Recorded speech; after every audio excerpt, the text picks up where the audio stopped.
I know you can't sleep, so I'll accompany you with crime stories that happened all over the world. Before we get to the story, tell me, where did you hear it from? And if you like this content, don't forget to like, comment, and subscribe. Let's jump straight into the story. On May 19, 2023, the investigation began at approximately 9:45 a.m. when Jeremy Bailey, 34 years old, called the police to report that he had just killed his wife, his parents-in-law, and the family's 3 dogs. When police entered the front door of the home, they immediately saw 2 dead dogs at the foot of the stairs leading to the upper floor. However, the 3 victims were found in 3 upstairs bedrooms, 1 in each room. Latent paramedics determined that all 3 victims were deceased. The 3rd dead dog was found in the basement of the home. The victims were later identified as Anastasia Stevens, 36, her father, Donald Stevens, 73, and her stepmother, Becky Stevens, 61. Spent shell casings were found near each person and the deceased dog, and a black handgun with the slide lock on the back and the magazine removed, along with an open handgun magazine with the magazines missing, and 2 cell phones were discovered on the kitchen table. A search warrant was issued for the victim's home and vehicles. A receipt for ammunition was found, and point-of-purchase surveillance video showed that the suspect was in the store, purchasing ammunition approximately 45 minutes before Bailey called dispatch to report the shooting. When police arrived on the scene, the suspect contacted dispatch and advised that he was leaving the home to surrender. He complied with the warrant and was taken into custody without incident. Bailey was taken to the Layton Police Department, where he was recorded on tape and video. Bailey told Layton police that he killed his wife, in-laws, and 3 of the family's 4 dogs about 20 minutes before calling to report the shooting. He had stored the weapon in a friend's garage because he had planned to commit the act several days earlier. The friend later confirmed this to police, stating that the suspect had given him the gun on May 17th. He was armed with a Springfield 9mm that had belonged to one of the victims and had forgotten about it until the day of the incident. Bailey had confessed to arguing with his wife before killing her and her parents. According to initial charging documents, one of the victims sent a text message to a therapist that morning, stating that they had serious problems that might require legal intervention. The victim added that they could not talk further because Bailey was in the house. On the morning of the murder, a short time after the shooting, Bailey posted on his wife's Facebook page that he had just killed everyone and listed his address. He described what he had done as a massacre. Bailey admitted to entering the bedroom and shooting Anastasia twice. His wife's family was in nearby rooms, and he shot them immediately after killing his wife. The gun he used belonged to one of the victims. During questioning, Bailey asked not to take his surviving dog to the dog farm and requested an attorney before being questioned. He also asked investigators if the death penalty and the firing squad were still available, stating that he would rather be executed than spend life in prison. Bailey was booked into the Davis County Jail, where he pleaded guilty to 3 counts of aggravated murder and 3 counts of discharging a firearm, all first-degree felonies.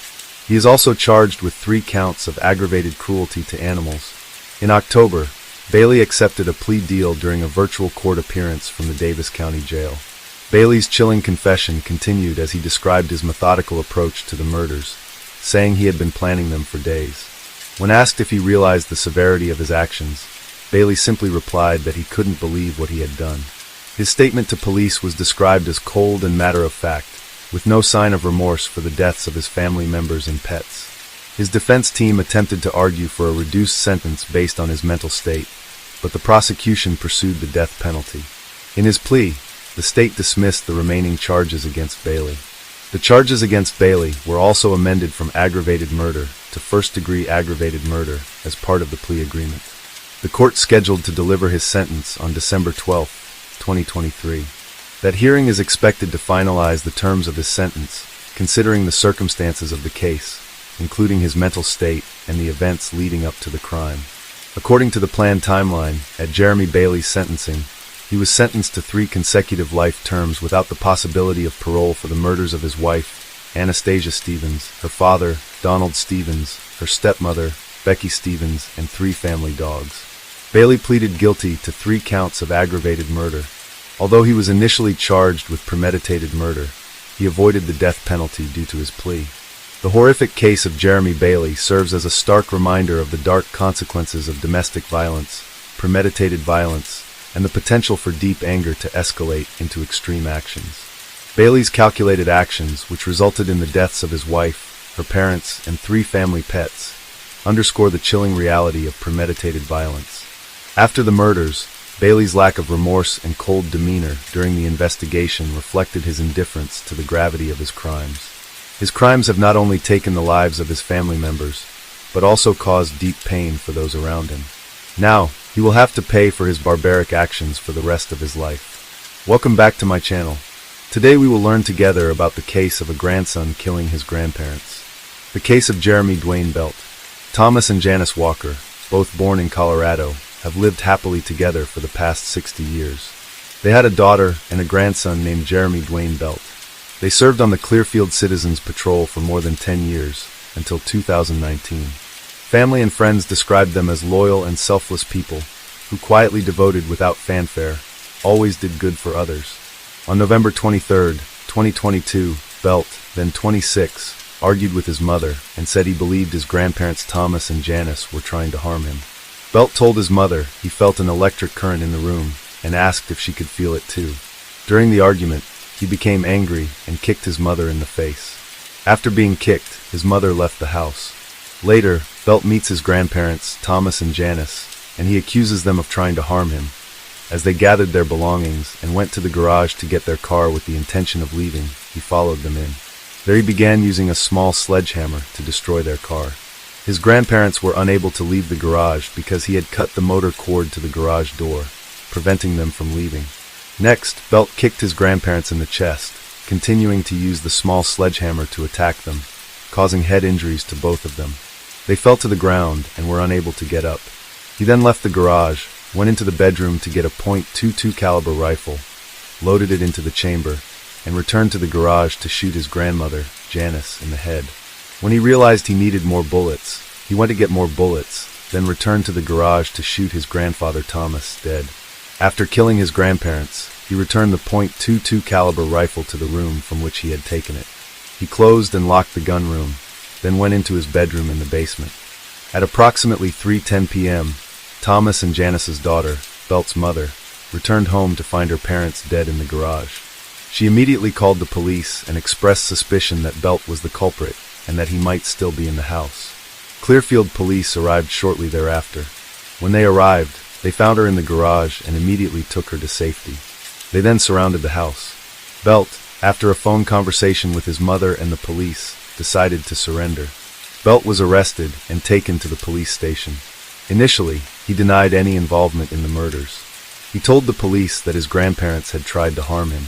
He said that he returned home around 3 p.m. that day and found his grandparents injured in the garage. However, police showed him surveillance video, which showed that he had been in the garage with his grandparents from the start, and was not the one who found them injured as he had initially claimed. Faced with this evidence, he changed his story, admitting that he had killed his grandparents. He described the attack in detail, saying that he had kicked his grandparents, then hit them with a hammer and finally shot them with a .22 caliber rifle. Belt's story was supported by evidence at the scene, including the murder weapon and several household items. He also admitted that the night before, he had used methamphetamine, and on the day of the incident, he had used marijuana and Xanax. After admitting to the murder, Belt was arrested without resistance. During a search of Belt's room, investigators seized psilocybin mushrooms, marijuana, and drug paraphernalia such as pipes, bongs, a marijuana grinder, and glass jars. They also recovered the .22 caliber rifle he used in the crime. Based on the evidence collected in Belt's confession, he was held without bail in the Davis County Jail. Belt was charged with 2 counts of aggravated murder, along with other charges including illegal possession of a weapon, since he was barred from possessing a weapon, assault, and drug possession. Belt's preliminary hearing took place in July 2024 in Davis County Circuit Court. As part of the plea agreement, he admitted to 2 counts of first-degree murder, instead of the original charge of aggravated murder, which could have carried the death penalty.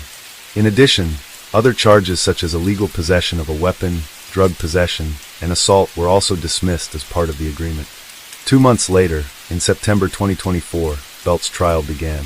The prosecution alleged that Belt's killing of his grandparents was premeditated, including damaging the garage door motor to prevent his grandparents from leaving, then using a sledgehammer and a gun to kill them. Additionally, at the time of the incident, he was also facing another trial, related to a third-degree assault charge from 2019. In that incident, he was accused of slamming his ex-girlfriend's head into a car and choking her to the point of unconsciousness. The incident also occurred in the same garage where Belt's grandparents were murdered. Prosecutors emphasized the brutality of Belt's crimes, detailing how he attacked his grandparents with a sledgehammer before using a rifle to finish them off, adding to the gravity of the case. Although Belt admitted his guilt, but his actions were still cruel and callous. However, the defense countered those arguments. Lawyers argued that Belt was mentally unstable, under the influence of drugs and psychological issues. Belt had a history of mental health issues, which they used in mitigation. The defense negotiated a plea deal to reduce Belt's sentence, avoiding the death penalty. They argued that Belt's guilty plea and cooperation with investigators showed remorse, which merited mitigation. The use of stimulants such as methamphetamine and Xanax was cited as a factor in Belt's impaired control at the time of the crime. The defense attempted to prove that the crime was not entirely premeditated. They believed the attack was caused by Belt becoming angry and losing control during a tense family situation. Despite the defense's arguments, the overwhelming evidence and the seriousness of the crime led to Jeremy Dwayne Belt, 28, being sentenced to 2 consecutive prison terms, each lasting 15 years to life. The total sentence could range from 30 years to life, depending on the possibility of future parole. The court believed the killing were premeditated, including damaging the garage door to prevent his grandparents from leaving and using a weapon to commit the violent act. Welcome back to our channel. Today we are going to explore a new case. A child abuse case has caused outrage. Child abuse is not only a physical atrocity, but also a profound crime against humanity and morality. Such cases not only shock public opinion, but also raise significant questions about our responsibility to protect vulnerable lives in society. The case of Shanda Vander Ark is a typical example of this cruelty. The story begins when the body of a 15-year-old boy, Timothy Ferguson, was found in a state of severe neglect in July 2022. His emaciated body was discovered in a separate and polluted environment, exposing the horrors that took place behind closed doors. The police reported that Timothy was emaciated and weighed only 69 pounds. The boy's body also showed signs of hypothermia. From this point, the investigation revealed a series of horrifying events that no one could have anticipated. Let's delve into the details of this case to better understand what happened and to recognize society's responsibility to prevent and protect innocent victims. Authorities in Norton Shores, Michigan, immediately launched a criminal investigation after Timothy's body was found. Shanda Vander Ark, Timothy's mother, became the prime suspect. Evidence from the home showed severe signs of neglect and abuse, including physical injuries consistent with prolonged mistreatment. Shanda Vander Ark was arrested, and her surviving children were taken into protective custody. Investigators interviewed family members, neighbors, and school officials, which confirmed further allegations of abuse. Murder, child abuse, and neglect charges were filed as forensic evidence, and testimony built the case against her. Ark is facing first-degree felony charges of murder and first-degree child abuse. Prosecutors built a case against her using forensic evidence and witness testimony. The case has attracted attention due to the severe nature of the neglect and abuse Timothy endured. During the week-long trial, witnesses testified that Timothy slept in a small closet in the basement without any furniture or blankets, and a detective showed the court photos of the closet, noting that the only items in it were a blue tarp and an Amazon box. Police reported that the room smelled strongly of urine and feces. Authorities stated that security cameras were found throughout the home. Locks were installed on the refrigerator and pantry to prevent Timothy from sneaking food, while the boy was severely malnourished. Timothy was placed in the care of his brother, Byron Ferguson, 20, who was also charged with complicity in his murder. Ferguson frequently expressed frustration with Timothy, saying in one text message, "I'm ready to kill Timothy." Text messages between Vander Ark and Ferguson accused the victim of faking his mental disability. According to testimony from Ferguson, Ark and Ferguson often discussed ways to make Timothy uncomfortable, such as making him stand facing a wall for hours at a time or sitting on a wall. Timothy was also sometimes forced to run up and down the stairs while Ferguson chased him. Ferguson admitted to punishing his brother by feeding him Carolina Reaper hot sauce on pieces of bread or pouring it directly into his mouth. Timothy was often tortured by being immersed in an ice bath for hours at a time. Handcuffs and zip ties were used to restrict his movements. The day before his death, Ferguson said Timothy was unresponsive in the morning, and Ark asked him to use a painful method to wake him up. Ark suggested heating up a pizza roll to see if Timothy would respond to the temptation. When Timothy did respond, Ferguson had to pull it away as instructed. His mother even asked that hot sauce be poured on Timothy's genitals. Ferguson said he tried to resuscitate Timothy for 18 minutes the morning he was found dead before they called 911. He stated that Ark told him to lie to the police and say Timothy was on a hunger strike. Ferguson initially lied, but later confessed the whole truth to investigators. Ferguson claimed that all of this was at Ark's behest, citing a desire to make his mother proud. During her testimony, Ark caused the court to temporarily stop the trial after she appeared to vomit or retch when shown photos of her son's body. She claimed that she did not remember many details about the days, weeks, and months leading up to Timothy's death. Throughout the trial, her attorney attempted to present her client as a hard-working and educated mother who did her best as a parent. However, the lead prosecutor repeatedly questioned how she treated Timothy, especially in comparison to her other children. Ferguson pleaded guilty to first-degree child abuse and was sentenced to 30 to 100 years in prison. He begged for leniency. A few weeks later, Vander Ark filed an appeal in hopes of overturning the decision to terminate her parental rights regarding her 8-year-old son, who was also living with Ark and Ferguson during Timothy's abuse. Vander Ark's parental rights were stripped from her in a civil case after she was convicted of a crime in early 2023. However, the Court of Appeals has yet to respond to the appeals in either case. On January 23, 2024, during the sentencing hearing attended by Millie and Nolan, her two remaining children, Millie expressed deep regret for not being able to protect her brother. She reflected on lost moments, such as not telling him she loved him more often. In his statement, Nolan insisted that Ark should not be freed. Both siblings firmly believe that Ark deserves the harshest punishment for her actions. Judge Matthew Kakel was outraged, calling her actions intentional torture. Ark, while facing charges, refused to speak and showed no remorse. Judge declared Shanda Vander Ark was sentenced to life in prison without parole and an additional 50 to 100 years for child abuse. Paul Ferguson pleaded guilty to first-degree child abuse for torturing Timothy. Before sentencing, Ferguson told the judge, "I just asked the judge to be merciful and fair, to give me compassion so I can learn. I feel like I'm going to pay the price for my choices, but I'm never going to feel better because he's still gone." After deliberations, Muskegon County Judge Matthew Kakel sentenced Ferguson to 30 to 100 years in prison. He received credit for 592 days of time already served. The case of Timothy Ferguson serves as a tragic example of how serious neglect and violence can occur even within families, often hidden behind closed doors. The horror of the treatment Timothy received from his mother and brother reflects urgent social issues such as domestic violence, mental health, and child protection. Welcome back, detectives. Let's dive into another horrible case. The case of Natalia Martinez. Natalia Martinez was born in the late 1980s in Montevideo, the capital of Uruguay, and she was the youngest daughter in her family. While not much is known about her personality, she had a close relationship with her relatives, especially her older sister, Claudia. Her father was a senior salesman for a large international company that sold household appliances, which allowed the family to live comfortably. Natalia was a cheerful and friendly girl. During her teenage years, she formed a close-knit group of friends who supported one another during difficult times. These friends later described her as sociable and able to connect easily with strangers.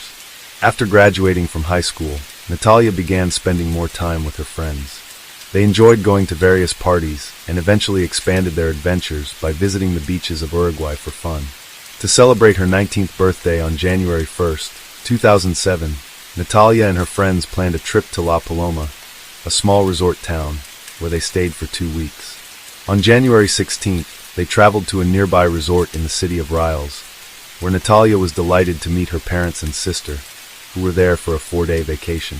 The Natalia family had a wonderful time enjoying beach activities and were well known in the town, as they frequently visited. They often returned to the same places, making it feel like a second home.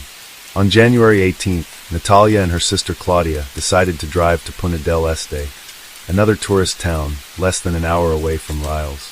They planned to stop at a popular local spa located about halfway between the two towns in the San Antonio area. After their beauty treatment, the girls planned to go to a disco with 3 of Natalia's friends. However, as the evening approached, Claudia felt very tired and decided to go home to their parents. Despite this, 19-year-old Natalia Martinez was determined to stick to her plans. She wanted to enjoy herself, so she went with her friends to a popular party at the local nightclub, La Air in Canada, where they stayed until around 5 a.m. As morning approached, the girls decided to leave the party and head home.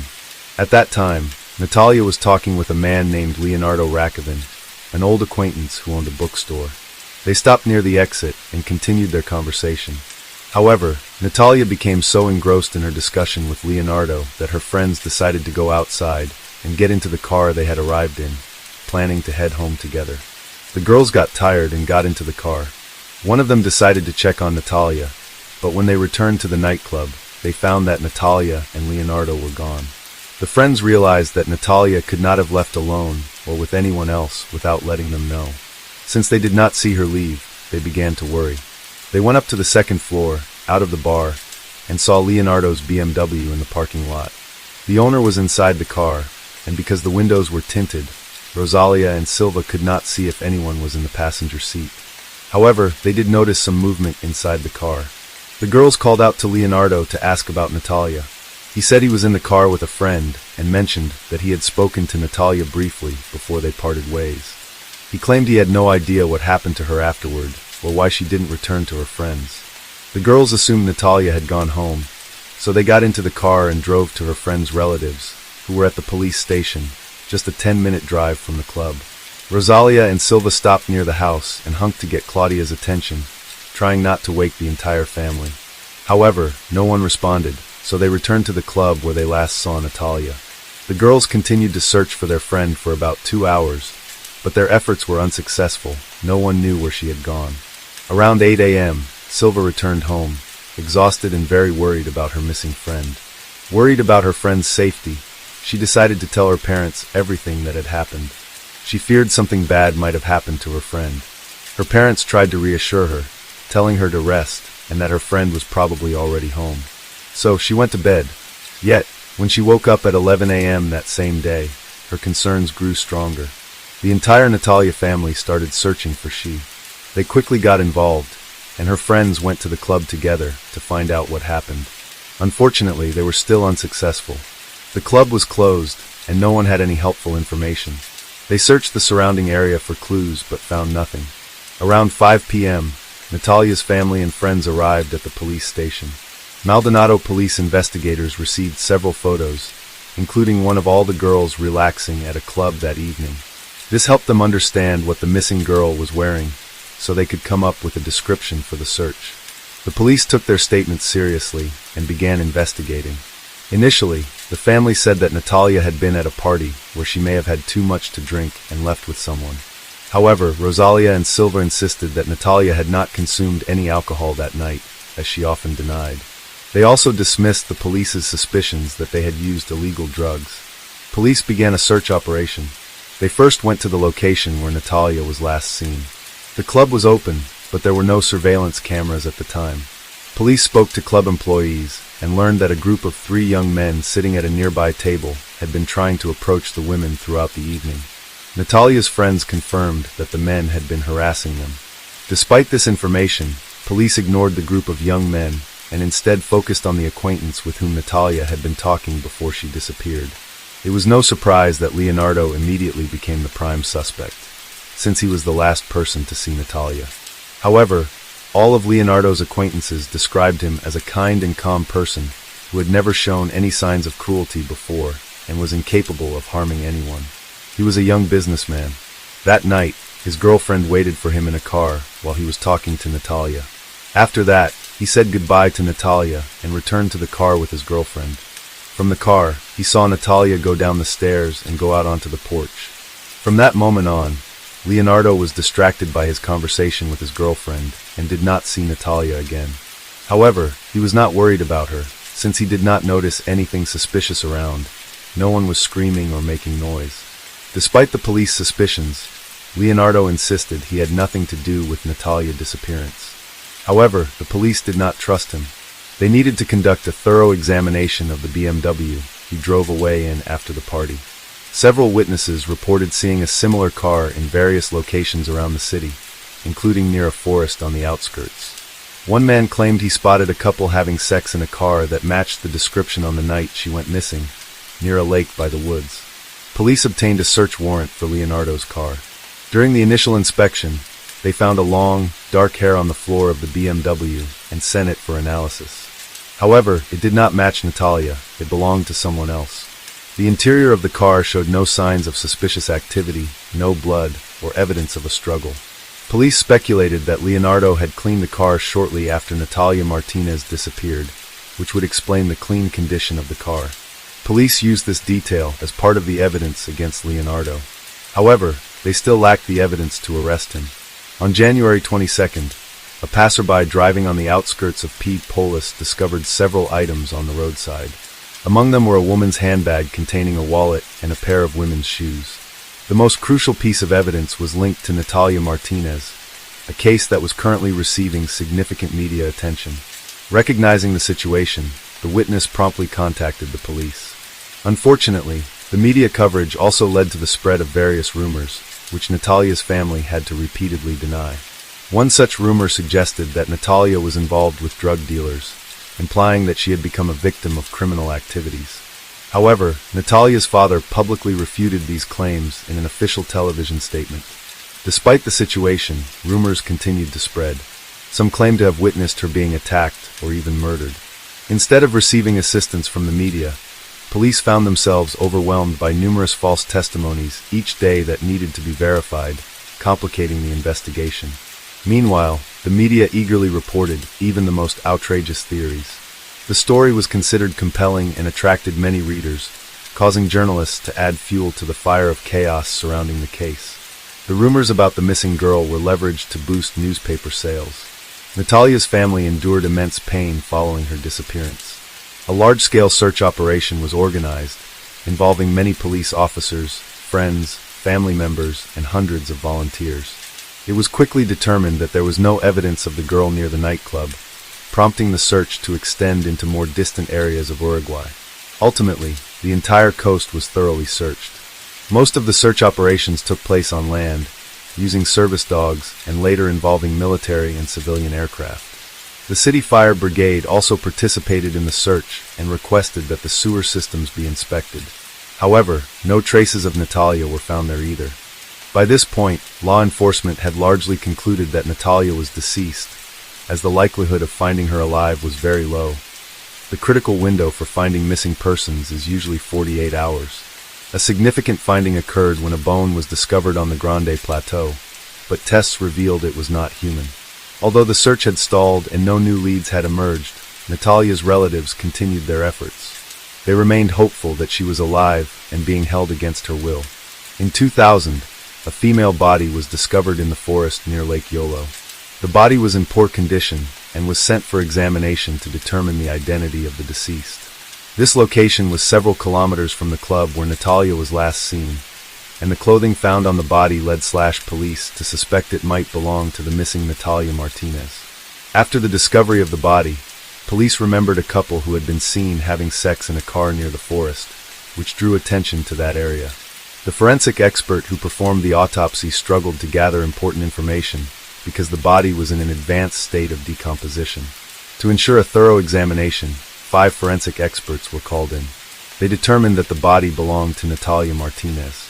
Their overall assessments suggested that she likely did not die of natural causes, as there were faint signs of strangulation on her neck. Although they ruled out poisoning from substances or alcohol, they could not find evidence of physical or sexual violence due to the body's condition.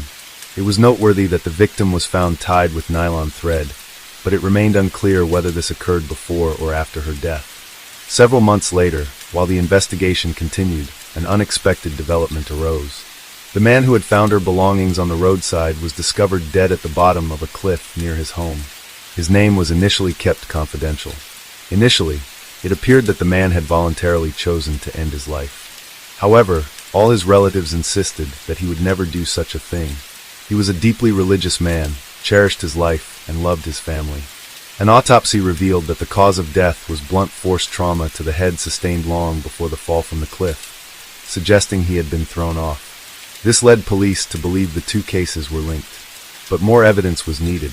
The next tragic event involved Natalia's father, Ever Martinez. He had fallen into a deep depression after his daughter's death and the damaging rumors that were circulating about their family. He ended his life at home by shooting himself in the head. His body was discovered by his daughter Claudia and his wife. The police closed the case after confirming that he had acted alone, a conclusion that the family accepted. For a long time, police struggled to make progress in the investigation into Natalia's murder. However, new information emerged from text messages exchanged with a friend just days before Natalia's death. In these conversations, Natalia mentioned a man she had recently met online. It was later discovered that he was one of the men who had been at the nightclub on the day Natalia went missing. These three young men were sitting at a nearby table, and several witnesses had pointed them out from the beginning of the investigation, but this information was overlooked. Police identified all three suspects, who were slightly older than Natalia. After interviewing them, the police became even more suspicious of their involvement as the men contradicted each other in their statements about where they were and what they did during the night and morning of that tragic day. After this, the police interviewed a witness whose identity was kept confidential for her safety. She was the girlfriend of one of the men who had been arrested. Her testimony revealed that a young man in the group, Rodrigo Verghese, was involved in Natalia's murder. At the time, he was 25 years old, and police later stated that he had previously provided false statements. During the interrogation, police recorded phone conversations that implicated the Rodrigo main suspect. They collected DNA samples from him, but these were not helpful for the investigation due to the advanced decomposition of the remains. After that, the police reached out to the friends and relatives of the Rodrigo. A young man was called to testify on June 8, 2010, along with his friends who had been at a nightclub on the night of Natalia's murder. They all claimed they had no involvement in the incident. They stated that after spending the night at the club, they hired a sex worker to join them in their continued festivities. However, they denied any connection to Natalia. Rodrigo, the prime suspect, denied spending time with the murdered woman and claimed he did not know her. However, messages from the girl revealed that they had spoken online and planned to meet at a party, suggesting that Rodrigo had lied. Initial questioning did not turn up any clues, but a day later, police spoke to the young people again in the hope of getting a confession. This time, Rodrigo confessed. He explained that he had met Natalia online, and after chatting for a while, they decided to meet at a club.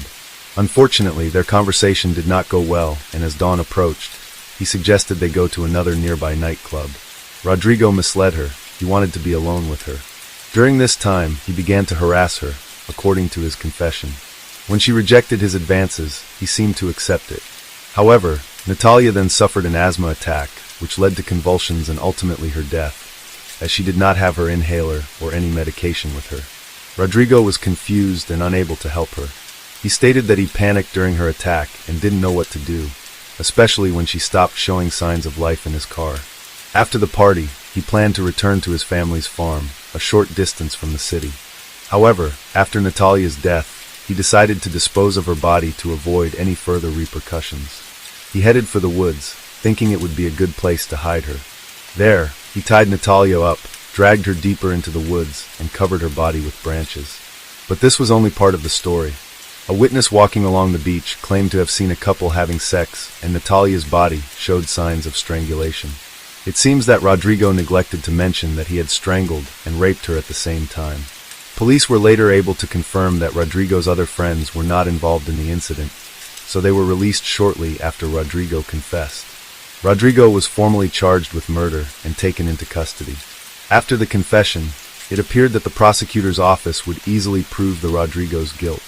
However, in mid-2010, as preliminary hearings began, Rodrigo Verghese recanted his confession. He claimed he admitted to the murder under police pressure and insisted he did not commit the crime. This assertion seemed unlikely because his confession included numerous details only the actual killer would know, including the precise location where the girl's body was found. Still, Rodrigo maintained his innocence. Despite the evidence against him, his defense team supported his statement and sought to demonstrate that Rodrigo was not at the club that night. They presented mobile phone data and a statement from his employer confirming that he had been working his usual evening shift that day. The next day, he attended a friend's wedding, and no one noticed anything unusual about his behavior. On September 2nd, 2010, Leonardo Rakovin, the bookstore owner who was initially the main suspect in the investigation, was called as a key witness for the prosecution. Leonardo testified that during a conversation, he had an argument with a young man. Leonardo identified the young man as Rodrigo. This indicated that Rodrigo was definitely at the nightclub and not at work. Natalia's friends also confirmed that he was at the nightclub that night. Forensic experts, working with the prosecution, provided insights based on the autopsy results. They noted that, due to the typical symptoms of asthma, the girl could not have died from an asthma attack so quickly. While she did experience an asthma attack, it could not have occurred instantaneously. It took several hours. Additionally, there were signs of strangulation on the victim's neck, which was likely the cause of death. Unfortunately, the experts could not provide further details about the victim's injuries. From late August to mid-September 2010, the prosecution successfully constructed a narrative of the crime leading to Rodrigo Verghese being found guilty of Natalia Martinez's murder. He received a 9-year prison sentence. However, in February 2011, Rodrigo's lawyer submitted an appeal claiming that the court's ruling was incorrect and that the prosecution was biased. The lawyer argued that they failed to present a witness to the kidnapping or murder, nor did they provide any compelling direct evidence. Natalia's family expressed disappointment, saying that the criminal received the lighter sentence than the family had expected. Disappointed by this leniency, Natalia's relatives filed a civil lawsuit against Rodrigo Verghese for causing harm to Natalia's family, holding him responsible for her father's death. Initially, they mentioned that Rodrigo should pay $15 in damages. However, after further discussion, both parties agreed to increase the amount of damages to $7,000. The court rejected the request for a longer sentence. On October 27, 2014, the lawyer achieved his goal when Rodrigo, 29, was pardoned after serving only 4 years and 2 months in prison. His release was largely due to his good behavior while in custody. Hello friends, welcome to our channel. Today we're going to take a look at another horrible case with you. The case of Sandra Miles. Sandra was born on May 26, 1949, in the small, cozy town of Harn, Kansas, USA. She had a close relationship with her sister. They attended the same school, walked together, and spent time with their family. After graduating from high school, Sandra focused on starting a family. She was in a serious relationship with her boyfriend, and they decided to get married. They welcomed a son named Chad. Unfortunately, the marriage did not work out. Sandra quickly realized that her husband was not the right match for her. After the divorce, Sandra found another partner, but that relationship also ended in disappointment, leading her to break up with him as well. In 1976, Sandra, a single mother, got a job at a factory that made pumps and pistons for industrial machinery. This job required her family to relocate to a larger city, Hutchinson. In her new position, Sandra proved herself and gained the respect of management through her hard work and responsibility. She performed her tasks exceptionally well. It was during this time that she met her third husband, Jerry Miles. They were instantly attracted to each other, and their friendship quickly blossomed into romance, leading to their decision to marry. Their marriage happened rapidly, but it was evident that Jerry and Sandra truly loved each other and were eager to get married. A year later, Sandra was expecting a baby with her new husband. In September of that year, they welcomed their daughter, Tracy, who brought immense joy to her parents, especially Sandra, who had always dreamed of having a large family. During this time, their marriage appeared to be perfect. The couple had a strong bond and prioritized their family above all else. Jerry's children regularly communicated with him and participated in family events. He particularly enjoyed spending time with Tracy at the nearby lake. To outsiders, their marriage appeared perfect. However, only close friends and family knew of the underlying issue. After 7 years of marriage, Sandra could no longer endure her husband's alcoholism. This revelation shocked many, as she had previously concealed the problem. Sandra ultimately chose to end her marriage to her third husband, Jerry, and raise their children by herself. She thought Jerry was a kind man when he was sober, but he had difficulty managing his drinking. When he drank, he became a completely different person. At first, he was able to control his drinking, but over time, his alcoholism became more and more evident. His relapses became more frequent, placing a heavy burden on Sandra. She worked every day at the factory to support the family, and eventually became exhausted from the thing. Sandra always saw Jerry as a wonderful husband and father. Their relationship ended because he struggled with alcohol addiction. Even so, she continued to support their children while maintaining her job. This was a challenging time for her, but she was determined not to give up and managed to handle the difficulties well. Jerry offered some help, but when he succumbed to alcohol again, Sandra had to face all the challenges alone. Despite this, she stayed confident in her abilities and was driven to ensure her children had a bright future and everything they needed for a fulfilling life. It was certainly challenging, but Sandra Miles was not one to give up easily. She remained a conscientious mother, spending all her free time with her children. Despite facing difficulties, she handled them with grace, which brought her closer to her daughter Tracy during this time. Her son had grown up, moved out, and started his own life, but Tracy continues to support her mother because she realizes that Sandra's efforts are mainly to benefit her. In the spring of 1997, Sandra's relationship with Tracy, her 16-year-old daughter, began to deteriorate. Tracy has started dating her first boyfriend and is going through the rebellious phase that is common in adolescence. Sandra tried to improve their relationship. She thought her daughter's problems were only temporary. At the same time, Sandra was mindful of her own past failed marriages and felt the need to caution Tracy about the mistakes she made in her youth. Tracy's affection for her mother faded quickly, leading to a strained relationship between them. To win her daughter's love, Sandra bought Tracy a Black Moon car, which Tracy had longed for. This gift excited Tracy. She adored her car and made a point to arrive first at school every day so everyone would notice it. It seemed like Tracy had a bright future ahead, and she represented hope for Sandra. Sandra was determined to do whatever it took to help her daughter succeed. However, fate can be cruel. On March 20th, Sandra's son Chad and his girlfriend Mindy visited her with exciting news. Mindy was pregnant. Sandra was thrilled at the prospect of becoming a grandmother and eagerly anticipated the birth of her grandson. Unfortunately, Sandra would not live to see that moment. While Sandra's sister, Pat Douglas Butler, was having breakfast with her husband, she received an urgent call from Sandra's workplace. Sandra's employer reported that Sandra had been absent for 5 days. Concerned for her well-being, the boss tried to contact her but was unable to reach her. Pat also hadn't heard from her during this time, as they didn't typically call each other every day. Worried, Pat and her husband decided to visit Sandra's house to check if she was okay or if she needed help. When Pat and her husband arrived, they found the door locked and the house appeared deserted. This was strange because Sandra lived there with her daughter, Tracy, who was usually very active and should have been home at that time. Then, Pat and her husband went to the school to look for Tracy. The teachers were confused as Tracy had also been absent for several days. The class teacher, Noni, tried to call the family, but no one answered. Alarmed by the situation, Pat decided to call the police to report the disappearance of both Sandra and Tracy. The officers took Pat's statement and assessed the situation. When they arrived, Pat was waiting for them and handed over a spare key to the front door that she had kept. Law enforcement officers entered the house and immediately detected a strong, unpleasant smell of decomposition, unmistakable in nature. The experienced patrol officers recognized the importance of preserving the crime scene to protect the evidence, so they called for backup.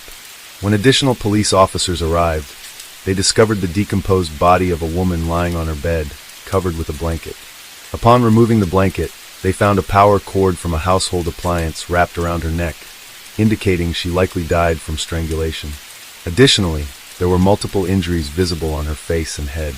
Due to the severe level of decomposition, the victim's identity could not be immediately determined. It was unclear how many blows she had suffered or what exactly was hit with, but it was clear that her death was not natural, it was a murder. A forensic medical examination was needed to understand the details surrounding her death. However, dental records confirmed that the body belonged to Sandra Miles. Besides, they could not find Tracy in the house, indicating that she was missing. At first, detectives thought Tracy might also be a victim of the same attacker. They searched the house thoroughly, but found no evidence suggesting she had been harmed like her mother. It was possible that Tracy had been kidnapped, placing her in great danger and requiring immediate action. She was added to the missing persons list, and the search for her began. It was unclear who would wish harm on Sandra, a woman who devoted her life to creating a future for her children. When Detective Hutchinson began investigating the case, they considered every possibility, including neighbors and her ex-husband. The aim was to uncover who had a motive for the murder of 48-year-old Sandra Miles and the disappearance of Tracy. Sandra's family, sister, son, and ex-husband were quickly informed of the tragic news. All were in shock. Sandra seemed to have no enemies and was known as a kind and gentle person who worked hard to overcome life's difficulty and support her daughter. It was hard to believe anyone could be so cruel to someone defenseless. Tracy's brother, Chad, made an appeal through the newspaper, asking locals to help find Tracy, his only surviving family member who had been taken from him. Forensic experts have revealed harrowing details of Sandra's last moments. Sandra had been knocked to the ground by repeated blows to her head with a blunt object. While she was incapacitated, a power cord was used to strangle her. The presence of large bruises and internal bleeding indicated she endured a prolonged and violent assault. The medical examiner believed there were likely at least 2 attackers. Investigators suggested that the incident was a robbery gone wrong, possibly triggered when Sandra confronted the intruders as they attempted to steal from her home. Sandra might have seen them, then a fight broke out, and they murdered her because they were afraid she would report to the police. However, after inspecting the crime scene, detectives found this scenario unlikely. There were no signs of a break-in, and the house lost nothing except Tracy's favorite car. It didn't make sense to commit murder for the sake of theft. The brutality of the Sandra's injuries was notable. An ordinary robber wouldn't have wasted time with strangulation. They would have shot her to avoid confrontation. The severe damage to her upper body indicated that the injuries were not a result of panic from being caught, but rather a deliberate attack meant to kill. This level of cruelty suggested a culmination of a long-standing feud. Another possibility considered was that of a maniacal attacker, but generally, such individuals act alone. This crime, however, was clearly carried out by multiple people given the severity of the injuries. Now, the killers had taken Tracy captive, making it urgent to locate the criminals. The detectives believed that Sandra had willingly let her attackers into the house, as there were no signs of forced entry. Therefore, they recognized the need to continue the investigation. The police contacted all of Sandra's relatives, friends, neighbors, and co-workers as part of their investigation. The police focused particularly on her ex-husbands, as they might have motives rooted in resentment. Sandra's third husband, Jerry, who struggled with alcoholism, drew significant attention.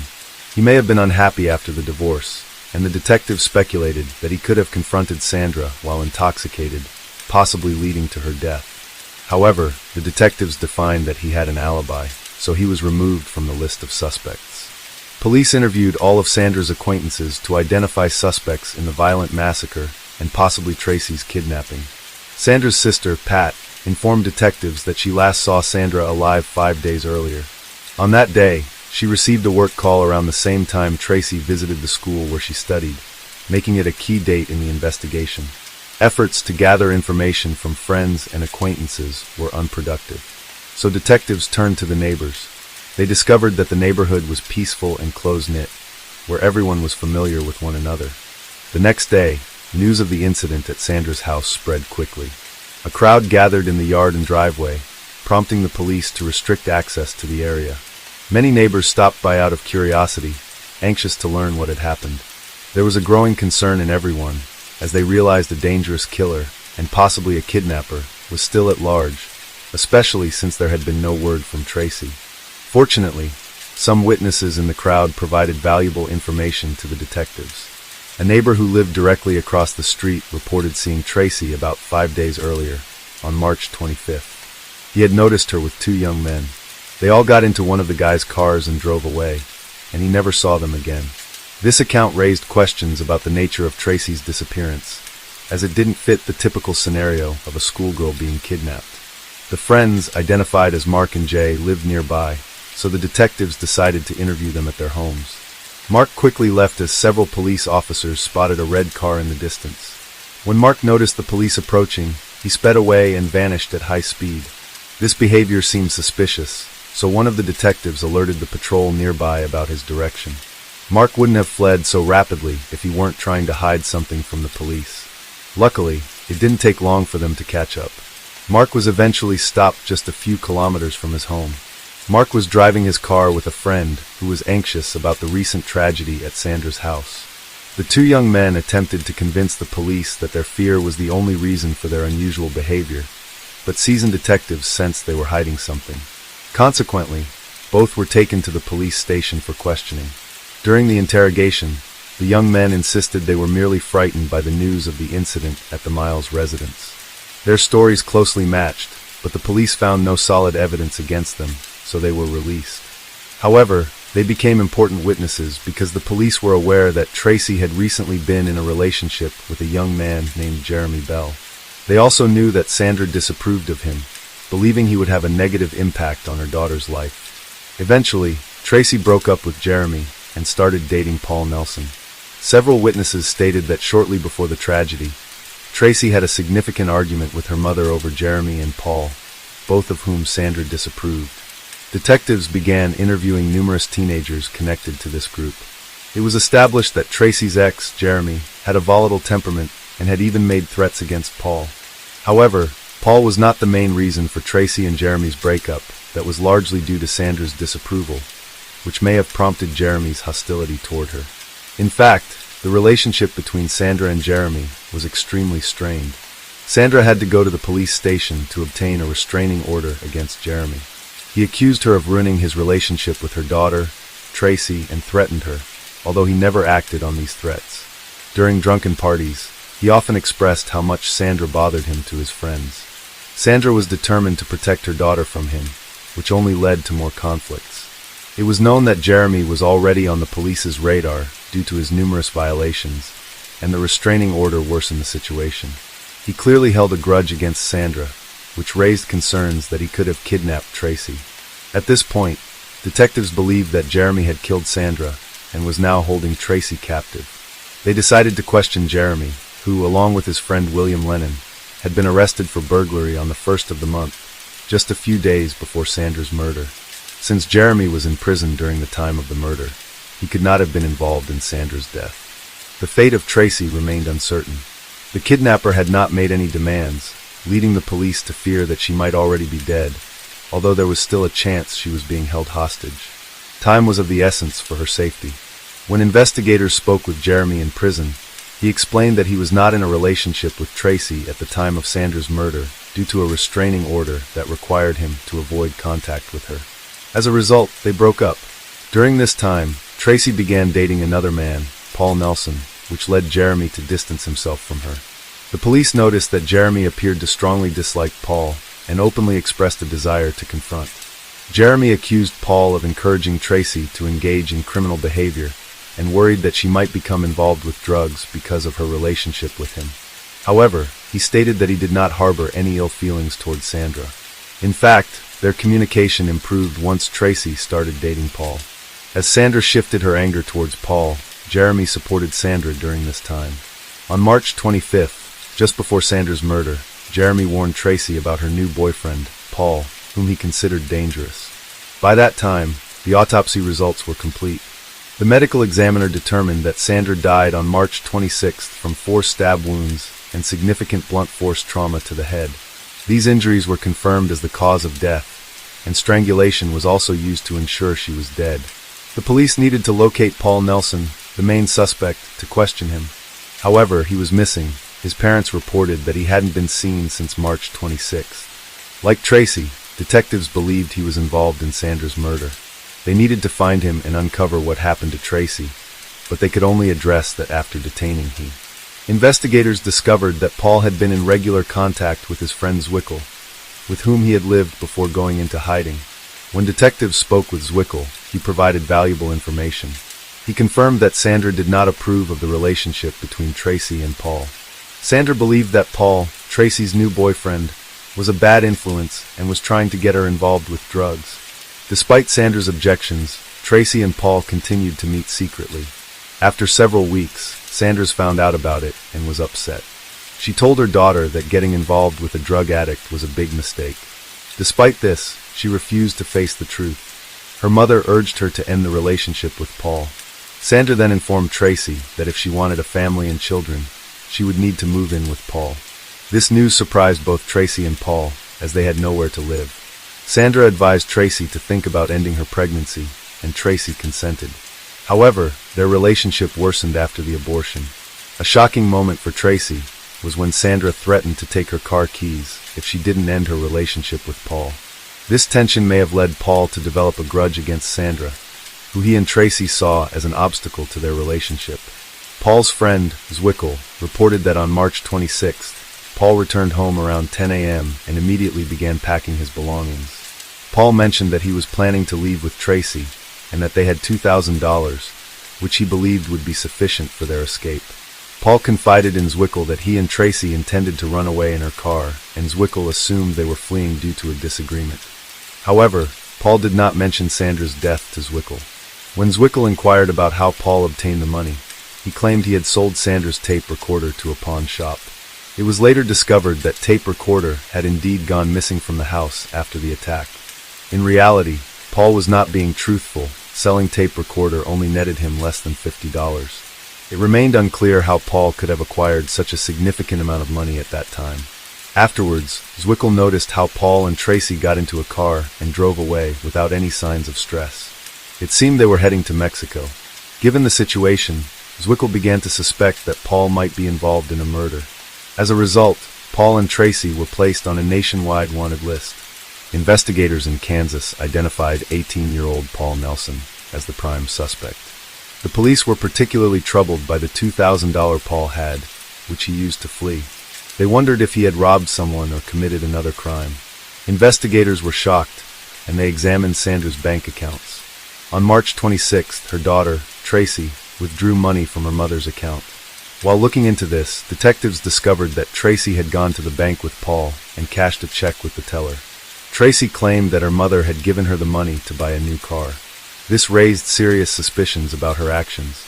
A bank employee reported that Tracy and Paul were calm during the transaction and showed no signs of worry. Amid suspicions that Tracy may have been a hostage in a kidnapping, police now have new suspicions. It seemed Paul's friend, Zwickel, was telling the truth. Could Tracy actually be a willing participant in the crime instead of a hostage? To investigate further, they reached out to Tracy's best friend, Candace Keno.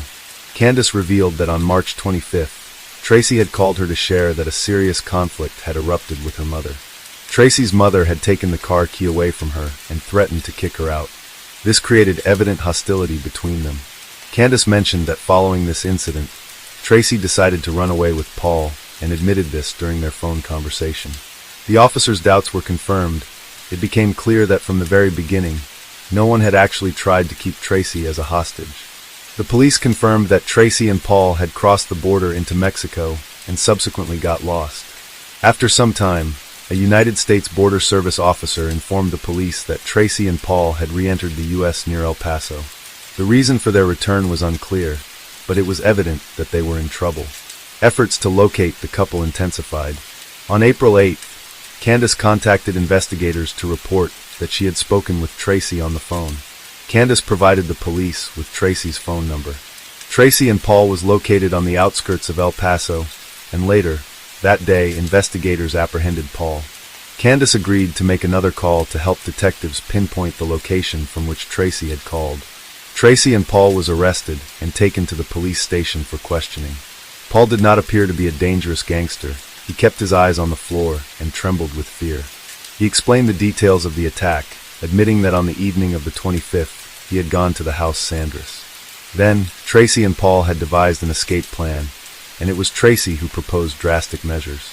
She wanted to kill her mother to prevent her from ever finding her. The next morning, Candace stopped by to pick up Tracy, and they left for school together. Meanwhile, Paul was hiding in the bedroom with a tree branch he intended to use as a weapon.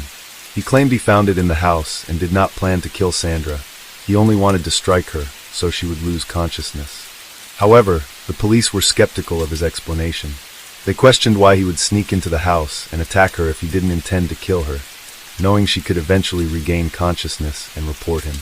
It seemed clear to the investigators that his intention was murder, which would allow him to escape without being caught. Paul continued his story. He claimed that Sandra surprised him by opening the door and immediately began yelling and insulting him. In a fit of anger, he wrapped a cord around Sandra's neck and strangled her until she stopped breathing. Afterward, he covered she with a blanket and fled the scene. Meanwhile, Tracy, smiling, testified in the next room. Their accounts were similar. except for how much blame they placed on each other. Tracy asserted that she did not act alone. She claimed that she and Paul planned the murder together, but only Paul killed her mother. Tracy insisted that she had no role in the crime. She also revealed that the wooden figurine used in the murder was hidden in the backyard. The police later found the figurine there, along with Sandra's blood on it. The prosecutor's office was prepared to charge Tracy and Paul with first-degree murder. According to state law, the maximum penalty for this crime was life imprisonment. Paul's defense argued that he acted under Tracy's influence, claiming he should be guilty of manslaughter instead. Conversely, Tracy's lawyer argued that Paul was the instigator, as he was the one who strangled Sandra, while Tracy played a secondary role. The trial began on February 26, 1999, with both defense teams trying to downplay their clients' involvement in the horrific crime to lessen their possible sentences. During the trial, the young defendants, Tracy and Paul, displayed disrespectful behavior and laughed provocatively. Tracy refused to meet with her family, even though they wanted to discuss her involvement in Sandra's murder. Her brother, Chad, particularly wished to speak with her. On April 22, 1999, the court sentenced Tracy Miles and Paul Nelson to life in prison, with a minimum of 25 years before they can apply for parole. After the judge announced the sentence, Paul made an obscene gesture. Both Tracy and Paul expressed dissatisfaction with the verdict and showed no signs of remorse for their actions. In the future, Tracy and Paul will have the chance to request early release, but Sandra's relatives hope that this does not occur. Hello friends, welcome to our channel. Today we're going to take a look at another horrible case with you. The case of Greg Mulvihill, Diana Lovejoy, and Greg Mulvihill, both living far from their families, met through an online dating site in 2005. They quickly formed a strong bond, and their relationship soon turned serious. The couple then decided to move in together in San Diego. Diana had always been passionate about athletics and fitness, starting with playing sports in high school and eventually becoming a competitive triathlete. The couple shared a love for the outdoors, which played a significant role in their relationship. During the 2000s, San Diego was emerging as a major tech hub, and Diana and Greg took advantage of the abundant job opportunities. Both Diana and Greg excelled in their careers, with Diana being known for her dependability by her coworkers. After 2 years of dating, they got married in 2007, marking the beginning of a new chapter in their lives. For their honeymoon, they chose Costa Rica, where they attended surf school. Diana and Greg were deeply in love during the early years of their marriage. They shared a passion for life and made the most of every opportunity that came their way, enjoying countless adventures together. After their wedding, they moved to Carlsbad, a picturesque suburb north of San Diego, which offered a perfect blend of natural beauty, outdoor activities, and seclusion. Diana was immediately smitten with the area and felt like she was living her dream when she settled into her ideal home. However, 3 years into their marriage, their relationship started to take a turn. Diana began to experience symptoms that led her to believe she had fibromyalgia, a chronic condition characterized by widespread pain and tenderness in specific areas of the body. Although the exact cause of fibromyalgia remains unknown, several factors are thought to contribute to its development. Diana's fibromyalgia diagnosis significantly impacted her marriage to Greg. Previously an energetic and adventurous person, she struggled to adapt to her new limitations, including reduced stress and rest. This sudden change in lifestyle created challenges for their relationship as a couple. In 2011, Greg took Diana on a relaxing vacation to Santa Cruz, California, to help her cope with her condition. As a caring husband, Greg recognized the toll fibromyalgia was taking on Diana's well-being, including constant muscle pain, fatigue, and limited energy. The illness made it difficult for her to maintain her job, and eventually Diana had to step away from her career to focus on managing her symptoms. She began spending more time at home in Carlsbad. Above all, Diana's greatest desire was to be a mother, to love and raise a child, to be confident and happy. Diana and Greg had been trying to have a child for years, but unfortunately, Diana suffered multiple miscarriages. These losses took a toll on Diana, affecting her both physically and emotionally. Although she didn't have children, she poured her love into her 2 beloved cats, Lanny and Turtle. However, her world was turned upside down when Turtle fell ill and eventually passed away. To comfort Diana during this difficult time, Greg surprised her with a new kitten, which she named Taffy. This thoughtful gesture brought Diana immense comfort. In a surprising turn of events, Diana discovered she was pregnant after years of unsuccessful attempts to conceive. Overjoyed, Greg looked forward to becoming a father, while Diana felt her dream of motherhood finally within reach. In September 2012, Diana gave birth to a baby boy, and Greg took time off work to bond with their newborn son. Greg loved being a father and cherished every moment with his son. Diana, on the other hand, was always worried about her son's health and happiness. As time passed, she started to suspect that her son might have a similar condition to her fibromyalgia. However, Greg was convinced that their son was healthy and didn't see any reason to worry. Despite their differing opinions on their son's health, Diana remained convinced that her son was ill. She began researching extensively and discovered a medication called guaifenesin, which was similar to Mucinex and often used to treat chest infections. Some people believed it could also alleviate fibromyalgia symptoms. Diana was determined to give her son high doses of guaifenesin, but Greg strongly opposed the idea, fearing it was unnecessary and could harm their son. This disagreement over their son's health care created growing tension in their marriage. Diana and Greg's marriage became increasingly strained after Greg suffered a shoulder injury that forced him to quit his job. As a result, the household income decreased, and Diana took a sales job to compensate. She also tried to earn extra money by creating online cooking videos, with Greg handling the camera work. However, this venture didn't yield the desired results. Diana also appeared in promotional videos for kitty litter, but this effort also failed to bring in significant revenue. As their financial struggles continued, Diana and Greg's disagreements escalated, particularly regarding their 2-year-old son's health. By this point, they were constantly fighting, and their relationship was in jeopardy. Diana confided in her coworkers that she felt Greg was unhelpful and unsupportive. In July 2014, Greg had a disturbing encounter with a police officer, who questioned him about allegations of abuse made by Diana. According to the officer, Diana had filed multiple police reports against Greg, leading to his removal from the family home.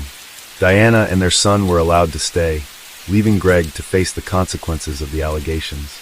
Diana told a trusted friend that she had been assaulted by Greg while she was sleeping. She took medication that made her drowsy, and when she started to wake up, she realized Greg was touching her inappropriately without her permission. Diana also accused Greg of sexually abusing their son. The authorities, including Child Protective Services, got involved after Diana made these allegations.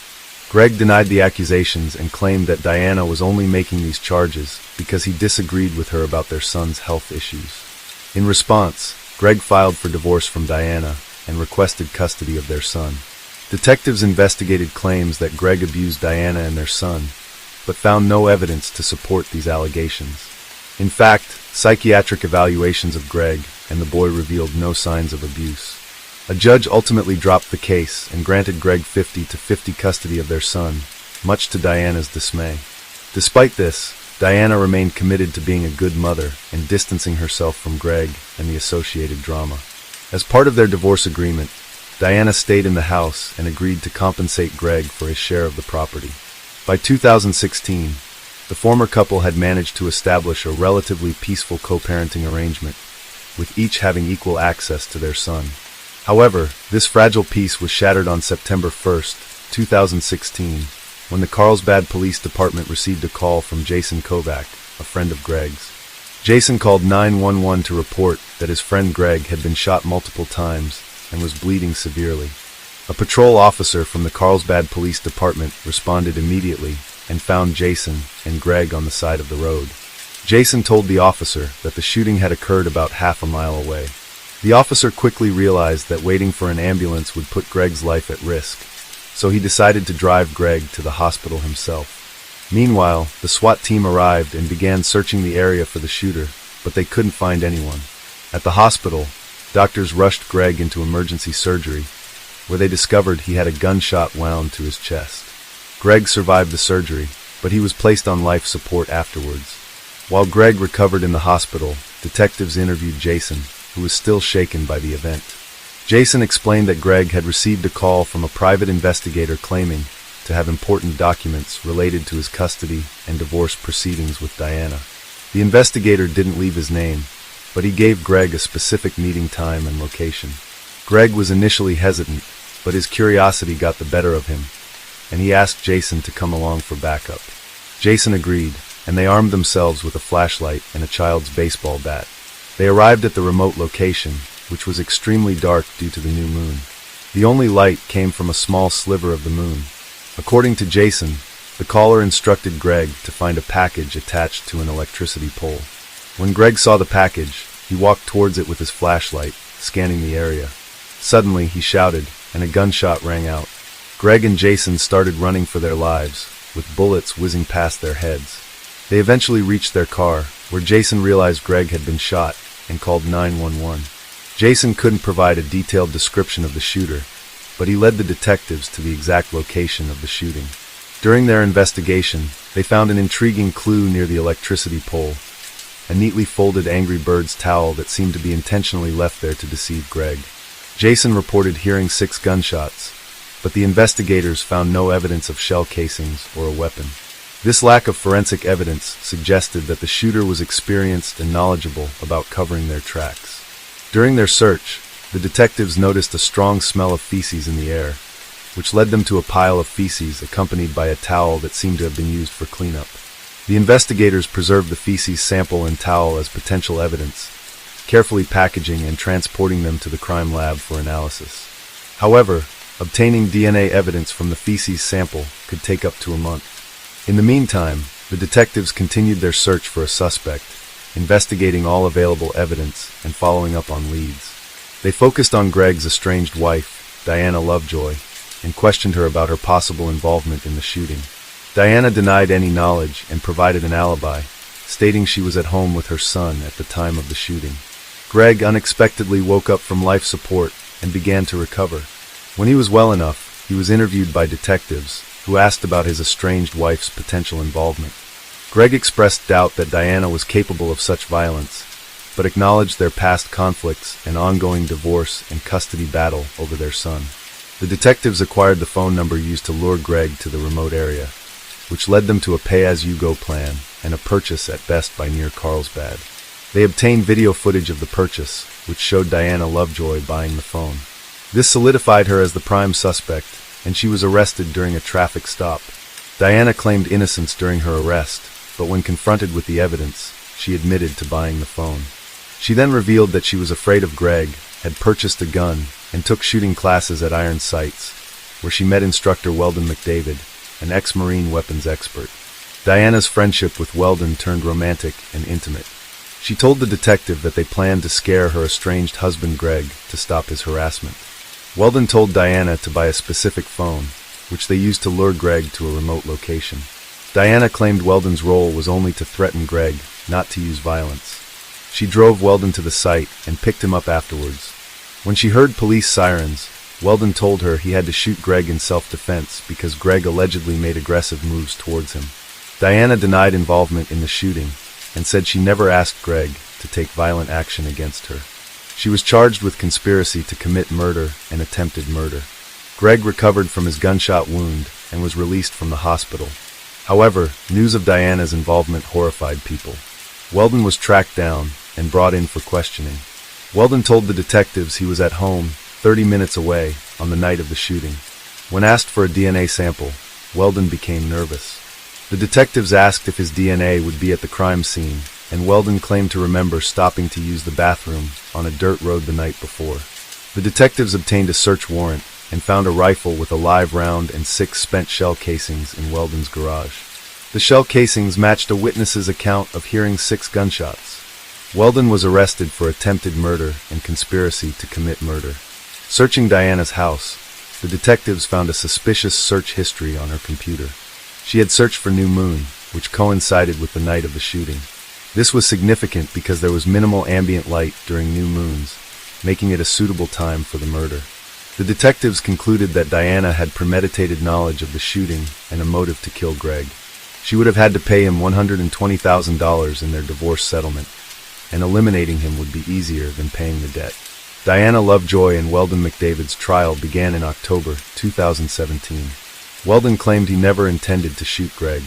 Weldon claimed his goal was only to scare Greg, but the situation escalated when either Greg or Jason yelled, "I got a gun." Weldon stated that, as a skilled marksman, if he had wanted to kill Greg, he would have been able to do so. However, the prosecution presented a different theory. They argued that Weldon did not shoot and kill Greg because Greg shone a flashlight in Weldon's eyes, disorienting him due to the darkness. Having sat in the dark for an extended period, Weldon's sense of direction was impaired. This ultimately saved Greg's life. The jury found Diana Lovejoy and Weldon McDavid guilty of conspiracy to commit murder and attempted murder. Upon hearing the verdict, Diana collapsed, although the state believes she was faking it. Weldon was sentenced to 50 years to life, while Diana was sentenced to 26 years to life. Both maintain their innocence. Hello friends, welcome to our channel. Today we're going to take a look at another horrible case with you. The case of Bianca Roberson. Bianca Roberson, born on October 17, 1998, Bianca grew up to be a remarkable individual. She excelled at Bayard Rustin High School, earning straight A's and graduating with honors. Her impressive academic record earned her a 4-year merit scholarship to Jacksonville University in Florida, where she planned to major in criminal justice and pursue her dream of becoming an FBI forensic agent. Bianca was a multi-talented young woman who had been involved in various activities throughout her life. She was a Girl Scout, a cheerleader, and a basketball player. She also had a passion for music, taking lessons in flute, violin, clarinet, and guitar. Additionally, she was an artist.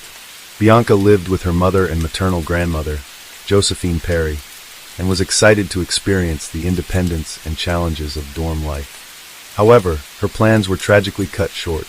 On June 28, 2017, Bianca, her mother, and grandmother went shopping at Walmart to prepare for her upcoming move to Florida. Bianca Roberson was tragically killed in a car accident on a road she knew well. The incident occurred just 10 minutes after she left a Walmart parking lot. Witnesses quickly called 911, and first responders rushed to the scene. Unfortunately, paramedics were unable to save Bianca, and she was pronounced dead at the scene. Initial observations suggested that Bianca's severe head injuries were caused by her car veering off the road. However, as police interviewed eyewitnesses, a crucial detail emerged.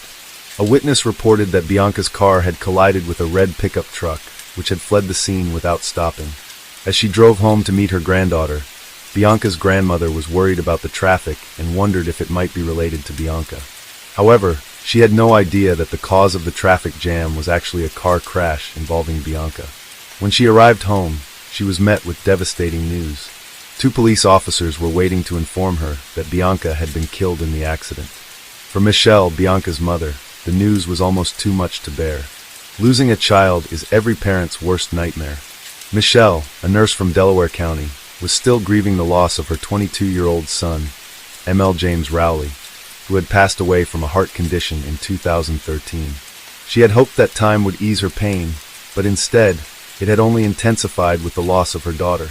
Michelle Robertson is struggling to cope with the loss of her second child.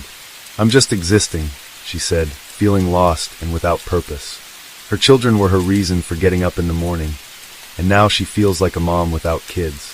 After her divorce from Rodney Robertson in 2006, they managed to put aside their differences and work together as amicable co-parents thanks to their daughter Bianca. Michelle acknowledged that their divorce was not easy, but Bianca's presence helped to calm the tension. "Bianca didn't like it when I spoke harshly to her mother, and she would correct me," he said.